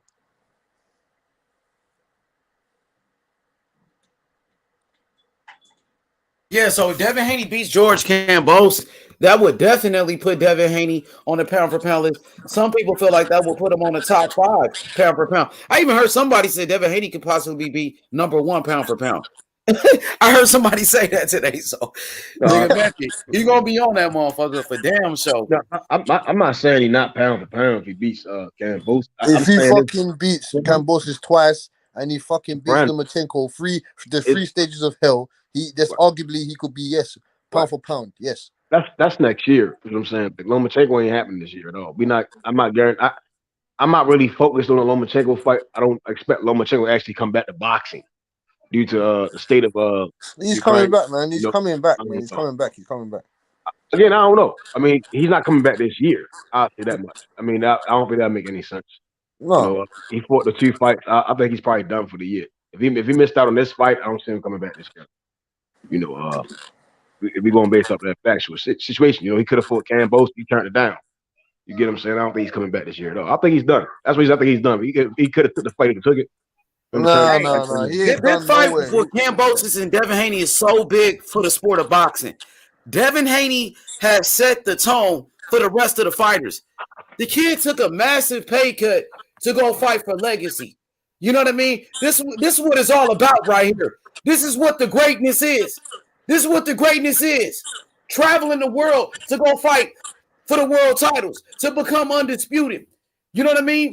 This kid Devin Haney is something special, and he's ready to show it, but he must pass Kambosos.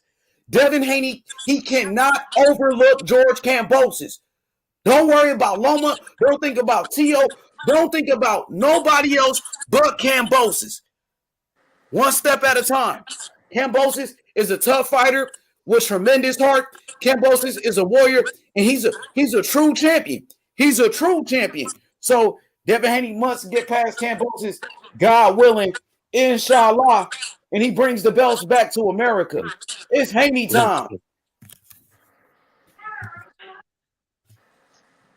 Haney. Go get the belts, man. And I talked to Bill Haney today. Bill Haney told me, like, yeah, we crossed the street. He said, we on the other side of the street now, meaning they were top ranked. They were ESPN. They on that side now. And he looking forward to all the big fights. You know what I mean? But one step at a time. You know, Kambosos first. If we don't get Kambosos, we don't get the Lomachenko fight. If we don't beat Kambosos, we don't get that Teofimo Lopez fight. You know what I'm saying? We got to beat Kambosos. Yeah, Everything depends on this fight with Kambosos. I like the advice that I like Mickey Bay was speaking of that. I think that Devin Haney should go to Mickey Bay to get some type of advice from him. Are you seeing that shit, huh? Oh, when like before or something new? It was earlier today. He was man. Listen, I like Mickey Bay was talking that shit though. Yeah, I like Mickey Bay. Mickey Boston, Bay is a real guy, man. Cleveland, He's a real guy, man. I like Midwest Mickey Bay, boxing and shit. That shit was crazy. Yeah, I agree man, with him. I agree with him. Then Bill came on there and shit. He started talking. Like, they was talking about boxing, like damn near like the history of boxing. That shit was hard. Yeah, man. That's what I'm saying to you, man. I learned a lot from that little conversation that they had there, man. Oh, where was they at with it? Where about? The boxing, the boxing voice, man. Oh, they was on there. Bill Haney was on there, or just Mickey? No, both of them, man. Both of them. Bill was on that bitch damn near every day, nigga. Hey, Bill running that shit. Nigga, Bill running that shit now, nigga. Yeah, Bill Haney, nigga, like Bill was already talking like they was already doing their thing before all of the belts. Now going for undisputed. Once you get that, that's like the icing on the cake. You know what I mean? Yeah, like he's done everything he's needed to do at 135, man. This is the last push now at the top of the mountain, man. Yeah, now you know you beat Kambosos 2 times, beat Kambosos, you know, fight Loma, beat Loma. Then if he beats Kambosos, then beats Loma, you can honestly say Devin Haney might be number 1 pound for pound almost. Yeah, like that's what I said. You can argue. He's right there with he top 4. That would put him in the top 4. That would put him up there with Canelo, Crawford, Usyk. Haney should be number 4. If he beats Kambosos 2 times and then beats Loma, he should be number 4 then. I can't. Only reason I can't say that I gotta give Mel his due credit, and I mean again that's opinion. You know, in my opinion, I always say weight classes for a reason. Mel got beat though, right? Mel got beat before by Tony Harrison, and he got a draw with Castaño. A lot of people thought he lost that fight. I mean, Canelo got 2 draws, a loss, and but that was the Floyd though, right? Floyd was the only loss on his record, and then Tony Harrison is not a Floyd type of guy, but he did come back and beat him. And that was controversy too. A lot of people thought Charlo actually won that first fight with Tony. So yeah, that's what I'm saying. I thought he won. I didn't think no. He was eating jabs. He could have won that fight though, Cassidy, to be honest. Though he was the champion. Like, come on, bro. He was landing the harder shots. He was the aggressor. It was a close ass fight. It was close. I mean? It was close. It was close. It was very, very close. It's just arguable, isn't it? It doesn't matter if he fought Jamal Charlo. You see what Charlo did in a rematch to show like the first fight was kind of like a fluke. Because Charlo knocked his ass out in a rematch. The second fight was a better fight than the first fight. Yeah, Oh, yeah, because Tony Harrison wasn't really boxing. He went away from his game plan and started being flat-footed and got knocked out. He got lazy as shit with that right hand. He dropped that bitch for 1 second. Boom, big left hook. Eat that he bitch. started going strip clubs, man. I said, "Fuck this, man. I've done what I needed to do. Wasn't hungry anymore." You know what I mean? Jamel, I still got Jamel my top five. I think Jamel belongs to top five. What up, P? What's good, P? What up? What up? Same old shit, different day, homie. What's going on with y'all? Oh, that's Piro. That's me. Hey, Piro, you know you got time to renege on them bets, Piro, man. You don't want to go in that moment. I know. That Valdez fight, man. It's about time for me, man. Back up, man. Yeah, man. Come on, bro. Take my advice, man. That's wisdom, man. That's a young man's One wisdom, thing man. in this life I know is boxing, bro. Yeah, Hey, fam. Puro got money to You're about blow. to find out. Puro got money to blow out here, man. The nigga be working hard. Y'all just got like money you. to blow, That nigga man. got money. What He y'all don't need give to a do. fuck. I think Man, Piro's sitting on a couple ahead. of stacks, man. So he really don't give a fuck about the money. He got money to blow. You know what I'm saying? And As he Method, should be, I think as he should Method be be putting in confident. work too. Method got money to blow too. So Method ain't fucked up about no bets. No, I ain't fucked about that. Hey, I'm Shit, quit nigga, betting. didn't you bet the Terrence Crawford, Sean Porter, the pay-per-view buys? Nigga, you crazy. I thought that. I swear to God, I thought that bitch was going to touch 500. I was disappointed as a bitch. I was mad as shit. I'm like, damn, he got me. I won Like, one. when you I'm took like, that damn, bet, he I'm like, got me, Method, boy. this nigga's got money. He don't give a fuck. You know what I mean? I think the dumbest bet I fucked up on was that Cincinnati game, man. I should have took that bitch. I'm sitting there like they gonna be the ones to beat them. They ain't take that bitch. I could have tripled that bitch up. Cam made it 400. And nigga, I'd have been on that bitch. Damn, this a bitch. I heard Hey, some crazy I ass was shit some on money this in that panel, though. Bengals game as well, fam. Fuck. I bet. I always truly bet don't off. believe Hey, like a story and bet me 400 that Uga's gonna be Spence. That's crazy as fuck. It's That's not crazy. crazy, man. Put it out It there. was Spence. Put it Ain't out that there just crazy, like but that. Crazy than a It's bitch. crazy, man. Hey, didn't boxing historian bet Jamel Herring would knock out? Uga's ass up. He bet Jamel Herring to beat Shakur Stevenson. That nigga crazy. We made that bet. I ain't bet nobody. I talk shit, but I ain't bet Jamel by nobody. knockout. I He talk gonna some knock crazy the shit, out but of I ain't put 9, no yo. cheese on that. I ain't put no cheese on that shit. No. I'm gonna say it. I'll say some funny shit, but that's it. I'm like, nah, it's cool. Oh no, come on, man. You say some real funny I shit. I'm thought gonna tell you one about thing it. though. You gonna knock him out, yo. You gonna knock his young ass out, yo. He too little. He too weak, yo. He ain't got his Method hamstring. didn't want that action on the Valdez Shakur. That'll tell you something. Huh? I said Method didn't want that action on the Valdez Shakur. He preferred to bet Pedraza and Ramirez. Yeah, Hey, Method. If you willing to bet on Pedraza Ramirez, you should bet on this Shakur fight. I got to bet. Oh, hey, he says funny shit. Remember, don't mean he's it's stupid. a whole bunch of fights. I like betting on the fights nigga can't pick easily. I like the easy shit, the hard shit. Testing motherfucking intelligence. Like, All right, Piro, I want action on that Usyk Joshua too. That's what I want. Yeah, that one. Shit, I ain't putting. I want that Lehman Fedora shit. I think AJ can pull it off, bro, but I ain't putting no money on that shit. I put 100 on that on Usyk to win the rematch. That Lehman Fedora shit tough. Yeah, what about Fedora? Lubin Fedora. That's a bet. That's a good bet. That's a good bet, Method. That's a good ass bet. What about a lot of people? Well, nah.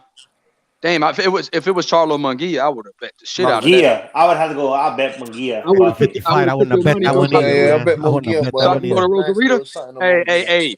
Hey, Prime, you to furnish my trip to Rosarita. Yeah. Hell yeah, I have to go Munguia though, bro. That's gonna be a good one, man. I hope they fight one day, man. I don't know what the fuck. Hey, a cool ass bet might be Butai Stanionis though. I got Stanionis. For that one. Hey, Method, you picking Butayev? I got Stanionis. He worked, yo. Hey, let me tell you something. Method, I remember this show. It was back when Butayev fought Jamal James. He said Butayev gonna stop that boy to the body, yo. And then he beat the shit out of him. He did. Method called that shit. You know. Yeah, I gotta see that one. I got Stanionis. That guy's fucking truck. He hits like a truck. Method be calling some of this shit. Like he called Usyk stopping Joshua. It almost happened too. It almost happened. What do you guys think on the second fight?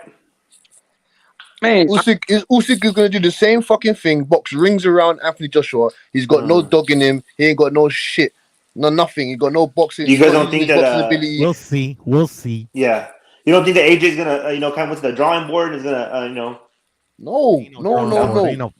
This is what pisses me off. Why are you correct his gonna do mistakes? this stuff? Why are you gonna make adjustments from what you fucking should have done the first fucking time? It's not hard. You're the bigger guy. You got a longer reach. You fucking box on the fucking outside. You don't get tangled up with Usyk. You don't let him play. You don't play to his game. You don't play his mind games. The guy fights in a rhythm. He fights in a fucking rhythm. You disrupt his rhythm. Don't move your head off the center line. Stop fucking trying to jab for jab with Usyk. Don't do that shit. You come in with hard power shots. You make Usyk know that you're the bigger man. He pisses me off. You're 6'6", fucking big tin can full of nothing, man. Take the dog. Where is your dog? I'll come and drag the fucking dog out of your fucking chest. I know. I think Josh was a big motherfucker. Huh? He was standing next to the Rock, and he made the Rock look small. I'm telling you, the guy is fucking. He's coming like Hercules. Why are you not doing Hercules stuff? Why? You ever see that movie Rudy? When he had a little guy with all heart and a big guy didn't have no heart. Rudy. That's why. Exactly. What do you say? I wish I could take your heart and put it in some of these guys' bodies. Okay, no, fam. He's built like one of them guys from the 90s, man. Those type of guys, man. But he ain't fighting like them guys from the 90s, man. Fuck, At the end of the day, man, when the elite fight the elite, that's the difference, bro. Yeah, I'll give you that too. The desire, bro. Out of shape, Andy Ruiz. Out of shape, Andy Ruiz and fucking Tyson Fury's fucking got love handles. He's dominating the division. He's just a fat man, Andy Ruiz, but he's in shape. The second fight. He wasn't in shape the second fight. Yeah, not the second one. But I know what you mean. I have a couple buddies who, have good cardio and all this shit, but they're just heavy. It's crazy. Yeah, no, Jimbo, you're right. Don't count out AJ just yet. He's proven he has the ability to come back and strong on average. But yeah, he does. Yes, sir. Fuck that. No against Usyk though. Usyk is something else. He's cut from a different cloth. Usyk ain't no Andy Ruiz. That's what I'm trying to explain to you. That Usyk's not going to allow him to do certain things. Well, how do you guys think if Andy Ruiz fought Usyk? What do you think would happen there? That'll be a very good fight. That'll be a very good fight because Usyk's got the quicker feet, the better boxing brain. If he's a better athlete, I just think he'll do the same thing he done to Anthony Joshua, just the same thing to Andy Ruiz. Andy Ruiz got pretty fast hands, though. I'm back. Yeah. Yes, he does. He does. In fact, he does. But Usyk's got good defense. Good defense. I hope Andy Ruiz fights Ruiz. I know he's old, but fuck it. I like to see him in there. See what happens. I don't know why. I want to see Tyson Fury versus Ruiz, bro. Rubbed out. Usyk looks sick. Does he? He like he's stressed the fuck out. Oh, he could be too. But come on, man. That's what I'm saying. He over that bitch killing people. That shit drama. PTSD a real motherfucker, boy. Oh hell yeah. Excuse me. That motherfucker looks sick. Yeah, man. You never know. He could come back over, fight Anthony Joshua in the next 3-4 rounds, get caught on the chin, and game over. You get me?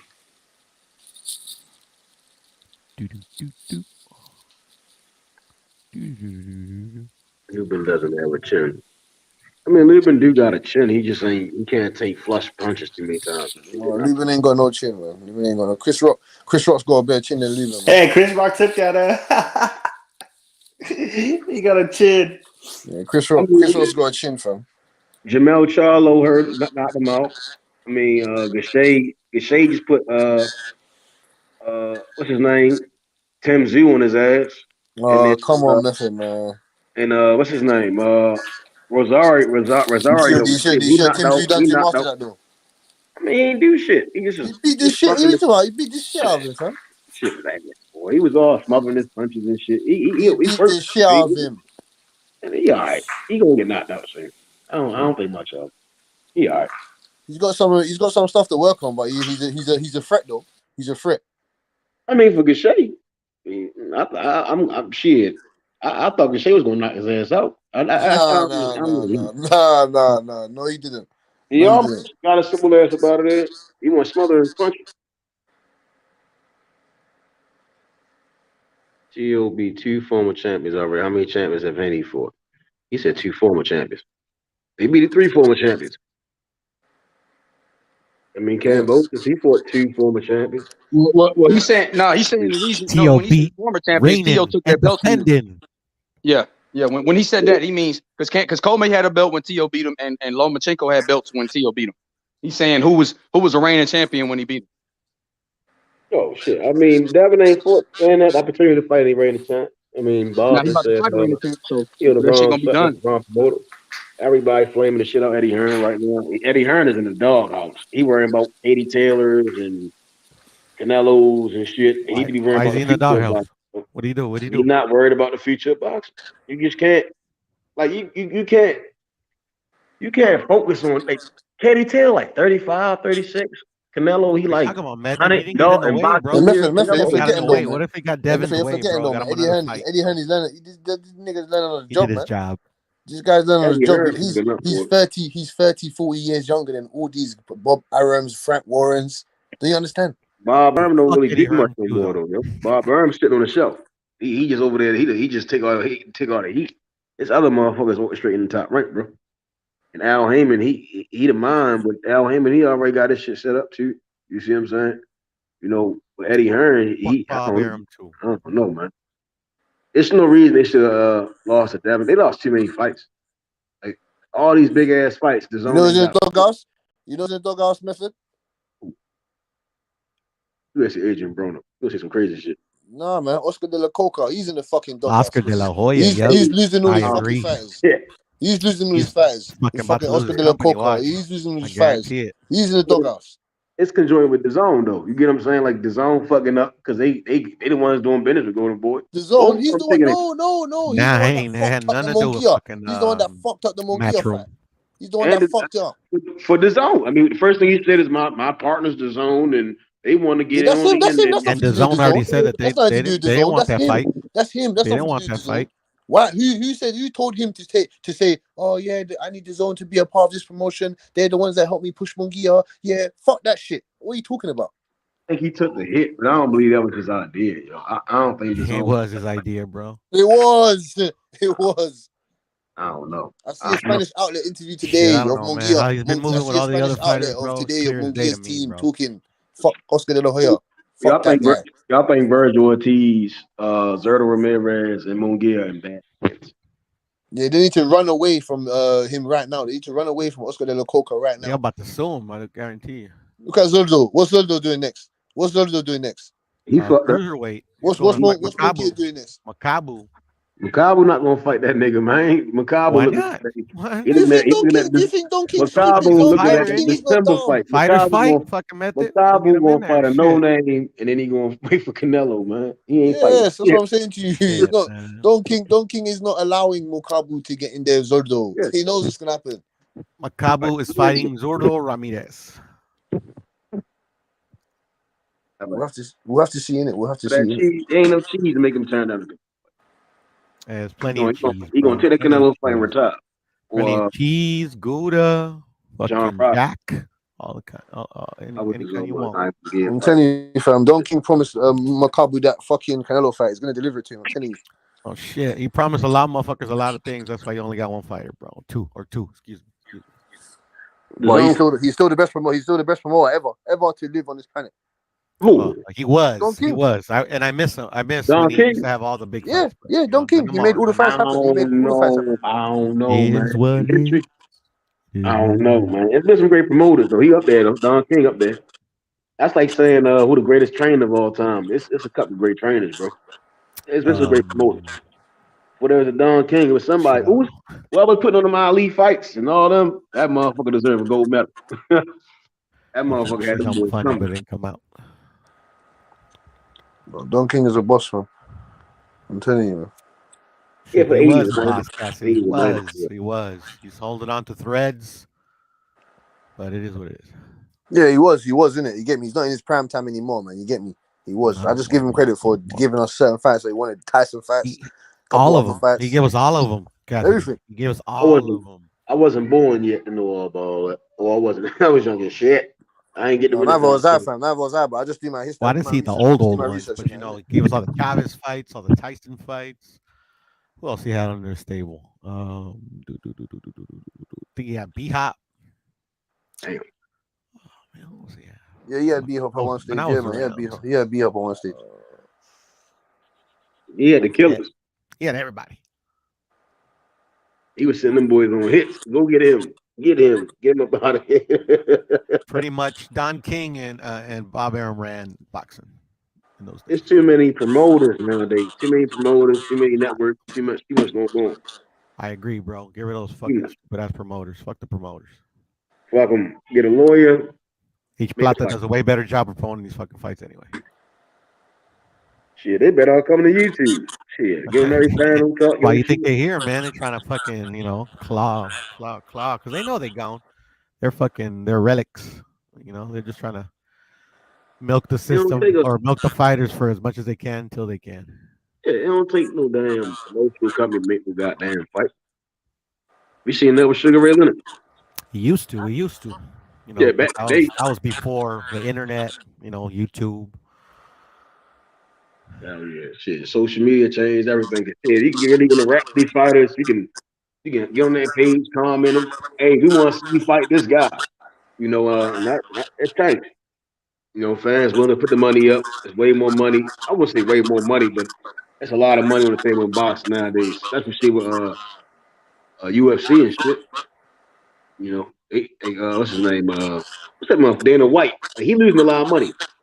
If he was to pay them guys, he'll make more money. It'll attract more fans, more fighters. You start paying them guys. There comes. Pay the man, Shirley. Yeah, man. What was I gonna tell? H, you there, bro? Bro, what's good, my brother? I was watching some old school fucking lives and shit. I was watching the Canelo, Caleb Plant live. You remember that shit? The live that we did right here with Canelo and Caleb Plant? Yeah, it just came out. It just came out on random, bro. That shit was lit. Which one? When Canelo beat him or just the build up? Oh well, shit. I saw a couple of the build-ups, but not when he beat him, man. That shit was crazy. That shit was wild, man. Fucking, you got EJ on there. I'm not gonna shave my fucking beard.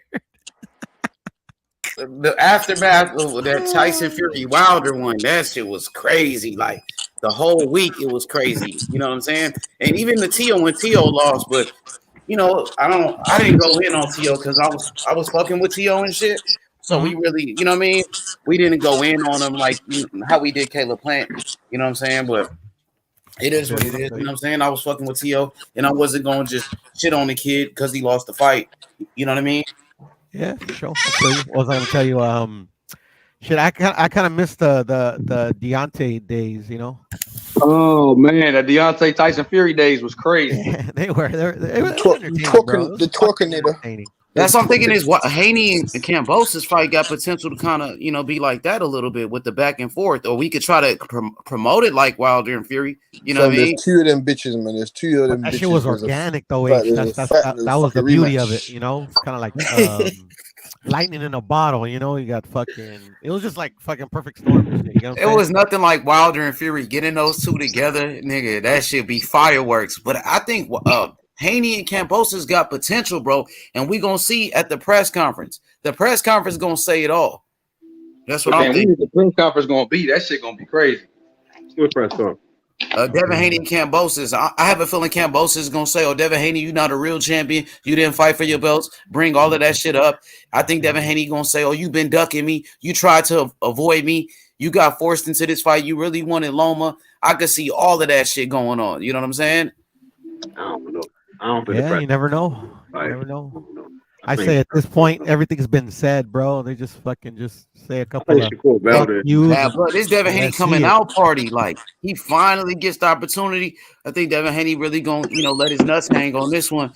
Will he just be focused, be quiet, and you know what I mean? Just focus on winning the fight. But I don't, knowing Devin Haney and Bill Haney, they're not gonna bite their tongue for nobody. You know what I'm saying? They're from Oakland, California.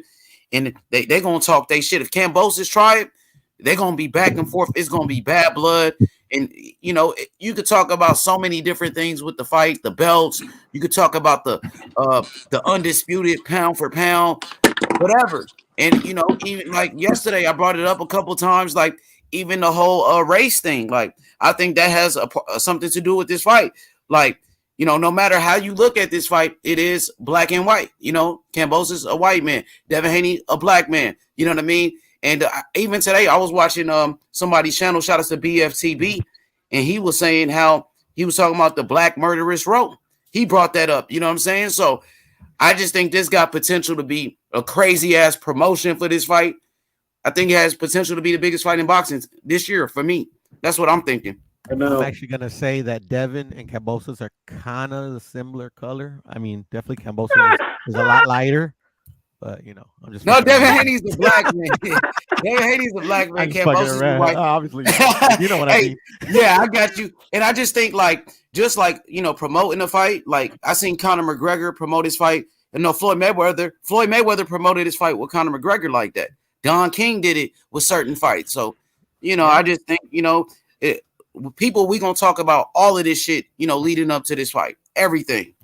Well, Don King did it the way you're supposed to. He did it through the lens of nationality, not by skin color. You get what I'm saying? Sometimes skin color would bleed in. We're with that Jerry Cooney and Larry Holmes fight. That shit was like crazy. Even Jesse Jackson had to show up to that fight because the racial tension was like it was so heated between the two. But I'm just thinking, that this is going to be a part of the fight. That ain't a good. This ain't the time to do all that racial shit, boy. You know how it is in boxing; they always end up bringing it up. So I might be the first one to bring it up, but I mean, we noticed some comments that Devin Haney made in the past. We know the comments that Kambosos, his wife, made or supposedly made. So, I think that has something to do with it.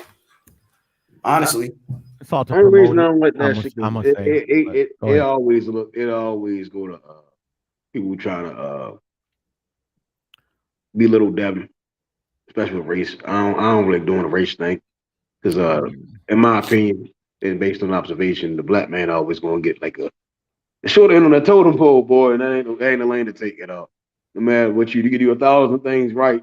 And when it comes to race, people, racism ain't nothing to play with. So people are very hateful out here. I think this fight got everything to do with it, Method. Like, black versus white. Like, ain't no way around it in this fight. It's a black man, Devin Haney, white man, Kambosos. So it is what it is. Devin Haney made those comments.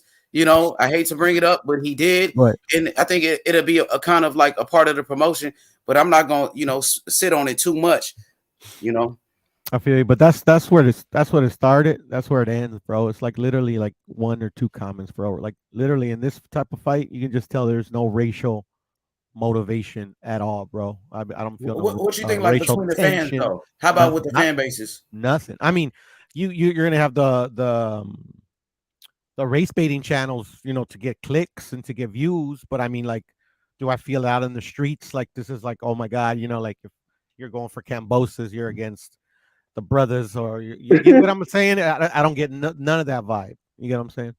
This is America versus Australia, in my opinion. Pretty we want much, the Vegemite, the kangaroos, the wallabies. We want the crocodile gate. We want the crocodile skins. We want it all, man, and the belts. That's how I look at it more. So. Okay. Yo, shout out to Tony Boswell. Look at this comment. He said, if the fight goes in that direction, I'm not buying it. I don't want anything to do with it. I'm done he said, I'm down for the human race. Yeah, me too, Tony Boswell. Me too, but everybody don't look like that. Everybody don't think like me and you. So it's not good to do. It's a terrible lane to take in today's society. If it was just 1920, you might get away with that shit. 2022, people aren't as forgiving and graceful. People are wicked. It ain't a lane to take. Get your ass. That's a dangerous lane. People take some shit and they'll run with that shit.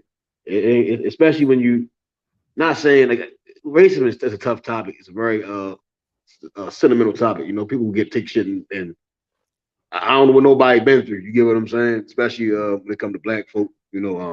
Grandparents and shit like that. Still alive today. They went this crazy shit. It's a tough thing to take, especially racism. You get to saying, "Oh, he's this racist and that," people will be like, "Oh yeah, we're gonna burn this house down." Like people crazy as shit, man. It's a dangerous lane to take. And that's why I think this fight is so big. Like you fighting for all the belts, all of the fucking belts. 50,000 people in Australia, bro. Kambosos he's a real fucking fighter. Like no doubt about it. And Devin Haney's a true champion as well. 2 undefeated champions in their primes. This is what boxing is all about, man. Man, shout outs to Top Rank ESPN, bro. For real, they put on some great fights. That's what I like as well. That's what I like as well. They're both in their prime. There's no 35. There's no one's 30. They're both prime. They're both in their prime. Like they're prime. Maybe not Devin Haney, but they're both there now. Right there now. I'll disagree with you guys there. I don't think they're nowhere near their primes, but they're young. They're champions. Let's get it. You think Devin Haney, like, do you think Devin Haney is in his prime right now? He's only 23, or you think he's got a long way to go? Yeah, no, I don't think he's in his prime. I don't think he's in his prime. What about Cam? Cambo's about 28.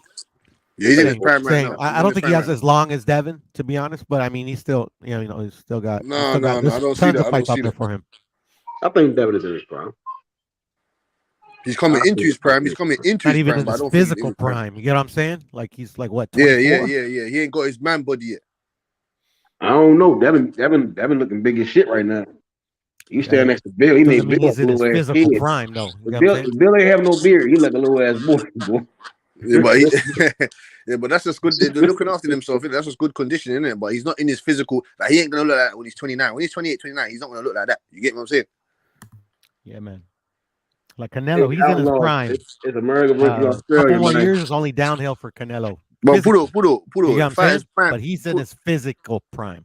Well, fighters prime and rap at different stages, though. You get me? Oh no, I know it. Trust me. A lot of people try to argue with me that Canelo was in his prime when he fought Floyd. I know he wasn't. No. Physical prime. He was in boxing prime. He was a good champion. Don't get me wrong, but he would. You said that. You said that. A lot of people that I won money against. Okay, yeah, no, that's some fuckery, man. No. He's in his prime right now. Yeah, no, right now. That's why it's so hard to beat. That's why it's so hard to beat. Yeah, Canelo, yeah. I think Canelo's out of his prime. What the fuck? Method could be right, he could be wrong, but until we get proven wrong, he's in his prime. Hey, Method family, he's fucking prime. Hey, check out this comment. Right side said boxing prime is usually between 27 and 33, but Mike Tyson was in his prime, 20, 21 years old? Mike Tyson was at his best in his early 20s. That's what I said. That's why I said fighters prime at different stages, different fighters prime at fighters rap at different ages. Like you get me? Someone that's good, someone might have their better day. Look at Adrian Broner. Adrian Broner was in his prime when he fucking fucked up Paulie Malignaggi and all them guys. You get me? Then as soon as he fought after Maidana, that was it, done, finished, prime over. Yeah. But this is the thing though, like that's a rarity. I always say, that's the exception, not the rule. But you also gotta take into account. Mike fought a fucking lot, like even though he was young, like 10 fights in 1 year, like he fucking amassed a lot of fucking fights in a short period. And that's why I say I don't think Canelo's in his prime. I think he's at the end or he's out of his prime. The box, he was 15 and she had 4 hella fights. She's 30. Why did you say he's out of his prime? I mean, you got an argument method, and that's just because there ain't nobody around to like test it, So we won't know. We won't know. I think he's in his prime. Yeah, he's in his prime, fam. Like he's fighting the best fights of his life. He's fighting the best of his life. Like I ain't seen the guy look this good ever. Like you get me? The best Canelo was around that Cotto time, and right that first before that first Triple G fight. Right I think now, that Jacobs, probably at the end of the Jacobs, I think that was like the end of his prime. If he dismantles, I don't know. If he dismantles Bivol, I don't know. I'll give it to him. You get me? He's gonna dismantle Bivol. He's gonna dismantle Better Beef. He's gonna dismantle all these motherfuckers, bro. I don't know about Better Beef. I don't know about Better. I don't know about Better Beef. I don't know about Better Beef. Better Beef. He's gonna fuck up Better Beef too, bro. I don't know about that. I don't know about that. That Better Beef guy's a Viking, fam. You're fucking. It's just facts, bro. That's why I don't get up for any of Nelo's fights right now. And right now, I mean, ain't nobody on his level right now. Better Beef is a monster. Better Beef, he needs to fucking Better Beef is a dog, bro. Better Beef is a monster versus his contemporaries. Canelo's not his contemporary. He's not even that close to his level. He'll be a monster to Canelo too. If Canelo win, he gonna go through it. It's gonna be like the first fight with Triple G. Gonna be some monsters. You're gonna deal with a monster. I'm saying how many fights did Triple G have YB when they fought? Shit, a lot, 30 something. Exactly, bro. It's not gonna be nothing like it. Nothing. My man's had bare amateur fights though, and plus he's knocking out everything he touches. He's got 18 wins, 18 KOs. He's a monster. That motherfucker lifting like 40 Virgil pound got the weight. same shit too. And this is You light. know, And this is he's light not a heavyweight. This champion ain't yet, moving up though. in no weight. This is light Could heavyweight. be. No, You know, like, but they're moving them. They're moving them all right. The reason why it's gonna be tough for Canelo is because this is like heavyweight. It's not middleweight where he he's giving up. Of course he's used to getting up size, but he's getting up a lot of size and strength in this fight. Yeah, no, but that's the thing. He's already used to it. You know, fucking what? He ain't used to Beterbiev, bro. I don't care who you spar. You ain't used to Beterbiev. It's not even the sparring, bro. It's the experience. It's the skill set. You ain't used to Beterbiev, bro. It's the chin. Hey, I mean, they're no, all cherry Piro. picks. Canelo, all cherry picks from now on. It is what it is, like he says. I understand that. I got No knock to Better Beef, great fighter. No knock to Bivol. No knock to any of these fuckers. He could That's gonna be Canelo's most dangerous fight is Beterbiev. I'm telling you, Piro. Yeah, family. If he fight Better Beef next year, there ain't no more dangerous fights for him, Beans. I'm sorry. Right. If he fought Better Beef, like hold on. Let me talk. Who's more dangerous than Beterbiev? Benavidez. Nah. Beterbiev, if Benavidez go up there and fight Beterbiev right now, Beterbiev will stop Caleb Plant situation. He would shoot up Benavidez. He would shoot up Benavidez. Benavidez had a chance to fight. For Better Beef, Gossip, I'll say Gossip and Better Beef is a dangerous fight. You get what I'm saying? But as far as like for Canelo, other than Better Beef, I'll say Benavidez because it's style. Oh, okay, I got you. I like that. I think so. Hey, fam, the guy's KOing everyone, fam. He fucking KO'd Callum Johnson. It's not even just that, bro. It's not even just that. He has a KO Bivol or Zurdo. It's the relentless pressure. Sorry, bro. Bivol, hey. Yeah, that's the relentless pressure. Like he's coming to kill you. No, I'm sorry. Cutting you off. My bad. Zurdo want nothing to do with that dude, bro. That's just a fact. Zurdo, he'll beat the fuck out of Zurdo. He'll beat the fuck out of Zurdo. Zurdo, why ain't he getting in there then? Why ain't he getting in there then? While Zurdo ain't getting in there. Shit. I know that's what I'm talking about. Zurdo. That's what I'm talking about. Zurdo. Oh yeah, Zurdo left top rank. Shit. You know, he going to Makabu. He's easy picking. Hey, bro. I ain't knocking him. I don't get Zurdo's movements, but I like Zurdo. I don't get his movement. It's not his movements. That's why it's fucking Oscar's dumbass fucking movement. Fuck it, Oscar De La Coca. He's shit. He's gonna lose all his better off than Badu Jack. Come on, man. Oscar De La Coca, you talking about a legend in the sport of boxing, bro? Yeah, as a fighter, but as a promoter, nobody say that about a Sugar Ray Leonard, that he was on coke and stuff like that. Nobody said he about wasn't a boxing that he was promoter. just on coke. He's shit. He's shit as a boxing promoter. Cocaine is awesome in moderation. He's shit as a boxing promoter. I mean, as a boxing, didn't he promote Canelo? You can't say he's shit as a promoter when he promoted Canelo and Ryan Garcia and even fucking Victor Ortiz. He promoted Earl Spence. He promoted Adrian Broner, Deontay Wilder, and the Charlo brothers. How we gonna say he ain't shit? I'll say Golden Boy promotion. That's what I'm saying. That's not now. Right now, you're doing the wrong stuff. In the moment, he still got Ryan Garcia, one of the biggest stars in American boxing. Period. Okay, that's one guy. Okay. Virgil. Two guys, Virgil. I can't say Ryan and Garcia big stars. I can't. Ryan is in the borderline value, but you know he's got to show it in the ring. No, I hear what H is saying. Week, maybe, or is it this weekend? Right now, Ryan come back. He's not making the right business decisions right now, H man. He's not making the right business. Who you talking about for Oscar? No, I'm just talking about Oscar in general. He's not making the right business decisions right now. He's not making the right business moves. Like, you get me? What's he doing with Virgil Ortiz next now? What's going to happen? A lot of promoters don't make the right decisions, right? You know, Top Rank, Bob Arum might be the only ones doing the right thing, right? I don't know. You just got to limit it, though, man. You got to limit those things, though, man. You got to limit the mistakes, man. Bob fucked up with Manny Pacquiao. Bob fucked up with Cotto. Bob fucked up with Floyd. Bob fucked up with a couple of guys. You see what I'm saying? So it occurs, but right now, Golden Boy is in a bad state. You know, I think Ryan. What's he doing with Rashidi Ellis? What about Rashidi Ellis? It's hard to sell. Exactly. Tell him, Cassidy. It's hard to sell. It's hard to sell Ryan when you see Kambosos and Devin Haney occurring, and we saw Ryan Garcia had the opportunity to be in Devin's position. Look at Richard Schaefer. Look at Ludabella. I give them guys credit. I give them guys credit. Ludabella, Richard Schaefer. He in a bad spot. In a bad spot, especially when you're young and your fan base is that young ADHD. You know what I'm saying? These kids today, You tell them one thing, they on to the next one. You know, 1 minute it's Instagram, next day it's Twitter, next day it's TikTok. Like these kids bounce around. You know, they on to the next hot thing.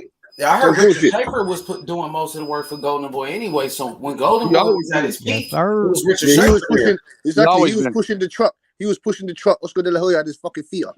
He's Look at also the fucking one that he's look, also Bob the one Aaron's making that undisputed. Bob Aaron undisputed championships. Lou DiBella making undisputed fights. Look at fucking my man making undisputed fights. Come on, man.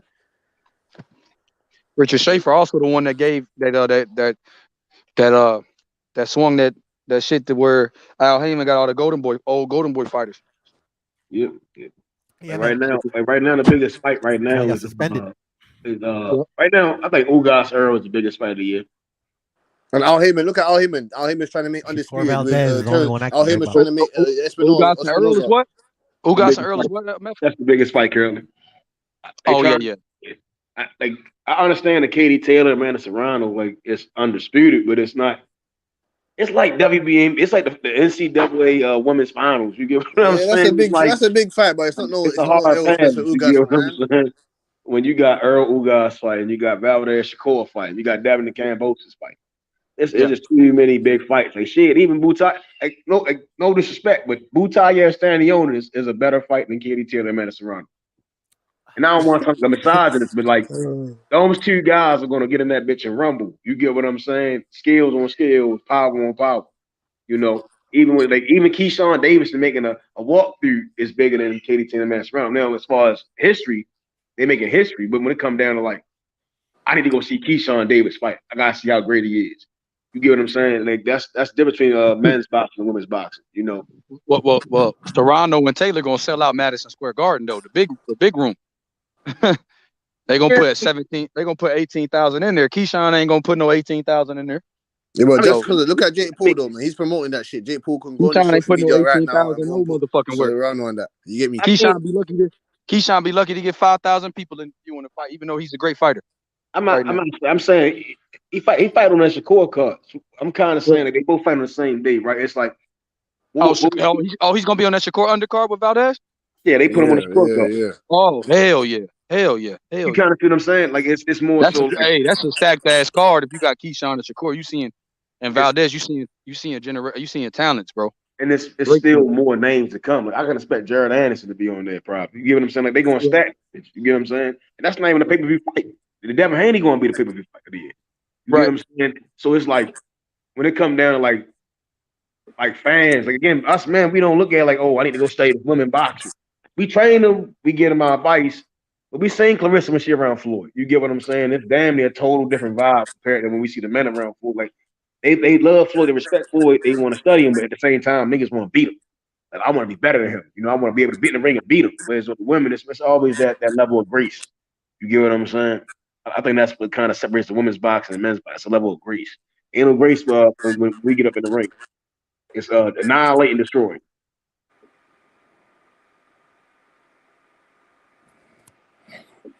Annihilate and the fucking destroy.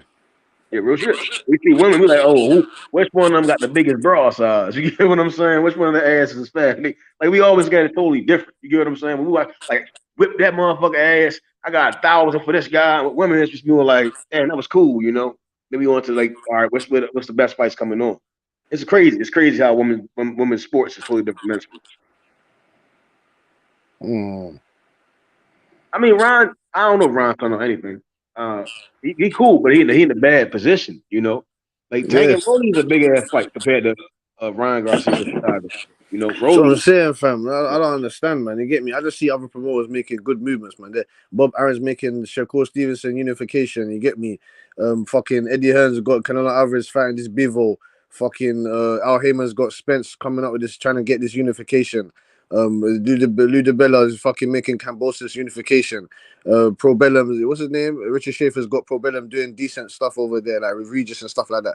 What the other? That's what I'm saying to you. Hey, man, I'm supposed to have one of Tank trainers on the show tomorrow. The brother with the beard. Are you familiar with him? Coach Kenny, yeah. Yeah, Coach Kenny. He said he's gonna pull up tomorrow, so we're gonna chop it up with him. You know, we're gonna have everybody, you know, asking the questions. Y'all feel free. You know what I mean? Please don't ask no crazy questions, though, man. That's all I'm saying. Put some respect. Be respectful. And we're going to take him to YB channel, of course, to Young Billy Boxing. And we're going to get Bill Haney back on the show. I talked to him today. Bill Haney said he's going to slide through, and we're going to turn up. Okay. Hey, make Uncle sure Bill. you, Bill. Yeah, he still got beef with my Bill. Yeah, and we're going to take Bill Haney to YB channel, too. We're going to make that happen. Taking the YB channel. You know what I mean? Right. But again, yeah, Coach Kenny, yeah, his daughter box too as well. His daughter box too as well. She's a prospect. Yeah, she's looking about like she's going to become a champion. Oh, Coach Kenny's daughter? Yeah. That's what's up. Yeah, up in the gym, yeah, they thrive around. Hey, H Money. What up, YB? What's good, my boy? We going back to Philly. We back in Philly, baby. Hey, when you going out there? Well, shit, I'll be out there on. I'm driving though. I'll be out there on Sunday. I'm gonna leave here Sunday, Houston. It's a 24-hour drive. You said how many hours? 24. It's a whole day. YB, man. Shout out to YB, bro. Making it get out there, bro. We finna get out there, 8. Well, it's a whole day to get from Talk Houston to Ohio to Philly. homeboy, Vishon Champion. The one that be training with Boots too. The one that be sparring with him. That's with Freeway Ricky. Mm-hmm. Promoter. He cool too. He said he'll come do some interviews with us and shit. Yeah, Freeway Ricky got a couple of fighters. They only got like Kid Austin and shit, and then he team up with the one nigga. What's his name? Rick Glacier, right? He down with Rick Glacier, you know. Yep. Exactly. Yep. Hell yeah, bro. I'm trying to get Fulton. I'm gonna try to get an interview with Fulton and your boy because I want to see what Fulton's next move is. What he thinks about Monster anyway.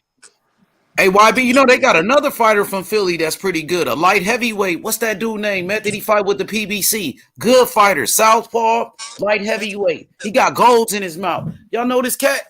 The dude. What's his name? Mo. What's his name? I forgot his name. I know you're talking about H. He's good, bro. I think he's probably the best fighter at one. He do got gold. He do got a grill. Yup. He a power puncher. I forgot his name. You know what I'm talking about, Method? I forgot, fam. What's his name, man? I don't know. I know you're talking about. I got his name written down. I've been watching him. He's pretty good, bro. Yeah, that motherfucker got cracked too. H. That motherfucker punch. He got a good amateur background too. The dude amateur record is serious. Okay, his name is Atif Overton. Yep. Yeah, that's it. Otif over. Yeah. The homie AO. Atif with golds in the teeth. JK, what up, JK? What's good? Oh, JK hopped on the. What's up? Oh yeah, I ain't even seen. JK, my brother, salute. How you feeling? Yeah, sorry, lad. I was just on mute. I had to click myself off. What's going on? Hey, Johnny, mate. Doing, bro?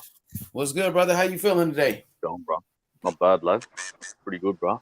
Man, we excited. Kambosos and Devin Haney, man. Shout outs to Australia, man. Man, Australia got some good people. My brother JK. Shout outs to Carl. Shout outs to the great fighters from Australia. Costa Zoo. What up, YD? What's good? Hey, your boy Kambosos is a real one. H Money. You want to know why? Remember, Carl got his situation, right? And Kambosos sent that boy a video, man, for his daughter. Yeah, bro. Carl told me because of course his family was going through a situation, and he reached out to Kambosos, and Kambosos, he responded, and Kambosos said a prayer for him and his family. Shout out to Kambosos. Shout out to George Kambosos, man, being the real one, bro, being the man of the people. Salute to him for that, bro. That's what's up. Yeah, salute to Kambosos. Get your boy Carl back and checked on her, made sure she all right too. Like he's not just one video. He hit her back again. I mean, hit Carl back again and asked how she was doing. Yeah, salute to George, man. That's some real shit. Kambosos, he's a gangster, bro. Kambosos is a real one. That's what I'm telling you. That's what I'm telling you. Opportunity, bro. Fucking lay down. He gave Devin Haney opportunity, bro. No offense to Outlaw, man, but the U.S., man, we gonna touch down on Aussie soul. We're taking all the Crocs. We're taking all the Vegemite. We're taking all the We're taking all the listen, bro. He got Devin Haney, though. He going all that friendly shit they talking about, that shit going out the window, man. That's how behind the game. Hey, listen, lad, that's how behind the game you are, bro. Kambosos is Greeky, lad. Sitting Greek. That's how out the loop you are, lad. You don't even know what's going on, bro. Kambosos is Greeky, lad. That's why the fight's in Melbourne. That's why he's not fighting in his home city, because all the Greeks live in Melbourne. So tell me why he's not fighting in his city, because he's Greek, lad. That's why. You said That's he's a where the Greek? Greeks live. He's Greek. You said he's Greek. He's Greek. He's Greek. Greek Yeah, lad. these people come from Greece, method. Yeah, he's Greek, lad. So he's not That's a why real he's not Australian. fighting in his home. Nah, that's why he's not fighting. Well, the only real Australians are Aboriginals, proper. They're the only real Australians, Aboriginal. That's the Kambosos native from people. Sydney. Kambosos from Sydney, innit? Yeah, but he's not fighting there, bro, because there's more Greeks in Melbourne. That's why he's Greek. He's Greeky, lad. You know. That's why all the Muslims brothers in Sydney, they told me they're back in Haney. They're back in their Muslim brother. You know, and that's 10% of the population. It sound like That's why money he's on not top fighting. of money on top Yeah, of there's money. bare Muslims over there. There's bare Muslims over there. That's why he's not fighting in Sydney, bro, because they're all back in Haney. Every That's Muslim right, brother Muslim New Zealand as well. said we're back in Haney, bro. You know. Yeah, fam. Alhamdulillah to the Muslims in Australia, fam. There's bare Muslims over there, fam. Yeah, and they're back in Haney, bro. You know. So that's why he's not fighting in the city he grew up in. You know. He's going to Melbourne. This is big for Devin Haney. Like Kambosos, he got all of his fans from Australia. You know, his Greek friends, his fans from Greece. Of course, he got the Philippines supporting him because he was Manny Pacquiao's sparring partner as well. But Devin Haney, he got support too. He got the American fans. Devin Haney got his Muslim brothers and sisters supporting him. You know what I mean? So Devin Haney got a lot of fans too. Like Outlaw just said, he got all of those Muslims supporting him in Australia. Hey, I know if Errol Spence Muslim. No, Errol Spence ain't Muslim. But that don't matter anyway, bro. It's all about what happens in the ring. It's between Kambosos and Haney anyway. It's the individual. Kambosos, he get knocked out. Man. Yeah, I agree. So I'm saying to you, Kambosos is he's a Viking, fam. He's a real G. He's not gonna lay down. He's not laying I've got down. Haney beat me, bro. And that's why I'll be in the building and I'll be telling all the Greek lads, your boys are getting schooled. I'll be saying it in the crowd. I'll be saying it face to face, not over the internet as well. I'll be telling them, your boys are getting schooled today. Because that's how I see the fight going. Hey, Rome, the new Rome, boy. We have to see, man. We have to see. Kambosos looking dangerous out there. You have to see, man. Let's go, Kambosos. Respect what he did for the brother Carl as well, but I think losing this fight. I don't mind seeing a three-peat of that. You get me? Would they each win one apiece? You feel me? Hey, stop putting up any comments disrespect me, yo. Stop that, yo. Stop that. Cut it up. Hey, fuck with that, man. We talk boxing method, man. Don't get sucked into that, man. I was talking to the host. Stop putting up disrespectful comments towards me. I'll put it like that. Man, to be honest, I don't even be looking at the comments though. You know, don't get sucked into that. I'm just clicking on everybody's comment. But that's why people be putting all that disrespectful shit. I'm not gonna put y'all comments up if y'all doing disrespect to the people on the panel, bro. You know what I'm saying? Because I don't even look at the comments. I might have somebody, run the show for me, and they just pulling up the comments. I might be gone, but once they doing that, bro, I'm gonna stop putting up the comments. Bro, I don't know what's going on with that nigga day. My day has been lovely, wonderful. I had a great go Oscar gosh. And I don't know what's going on with that young fella life. Y'all pray for that young man, He might be having some mental illness this episode, Something going on with me. Y'all pray for that young man, worrying about me all day, I just said, don't get sucked into that. Hey, don't get sucked into that method. No, I'm gonna say it one time for everybody. Stop playing. I ain't nobody y'all.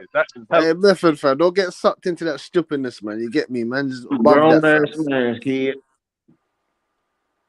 You don't let a YouTube comment ruin your day, lad. If you're having a good day. man. Fuck my day wonderful. I just had to make sure the hosts understand, man. That young fella right there having a mental breakdown. Like the last 30 minutes, everything he said had to deal with method. He my biggest fan. I don't got time in the day to entertain everybody. I had to let them know. What the fuck, man? He said, It's funny. Keep them coming. For me, not for anybody else. Hey, the thing is, I like to pull up the comments to get the fans involved. But when the fans are just, in the comments just to disrespect the people on the panel, bro, I'm not gonna put the comments up no more. You know what I mean? That's why sometimes I don't even pull up the comments because I don't know what the fuck a motherfucker gonna say. Hamza Abdullah made a good comment. Devin should wear Australian attire on his trunks. That's crazy. I don't know. That's crazy. Shout out to Australia, man. Hey, I love the people in the chat. Them boys funny as shit. Where my boy Danny the Great at, bro? Where Danny the Great? I know he's always talking shit to me. Where's my boy? Shout out to my man Dick Justice, bro. Steven, Jeff Lucietta. He said Jada got Will looking like a bitch, in my opinion. Damn.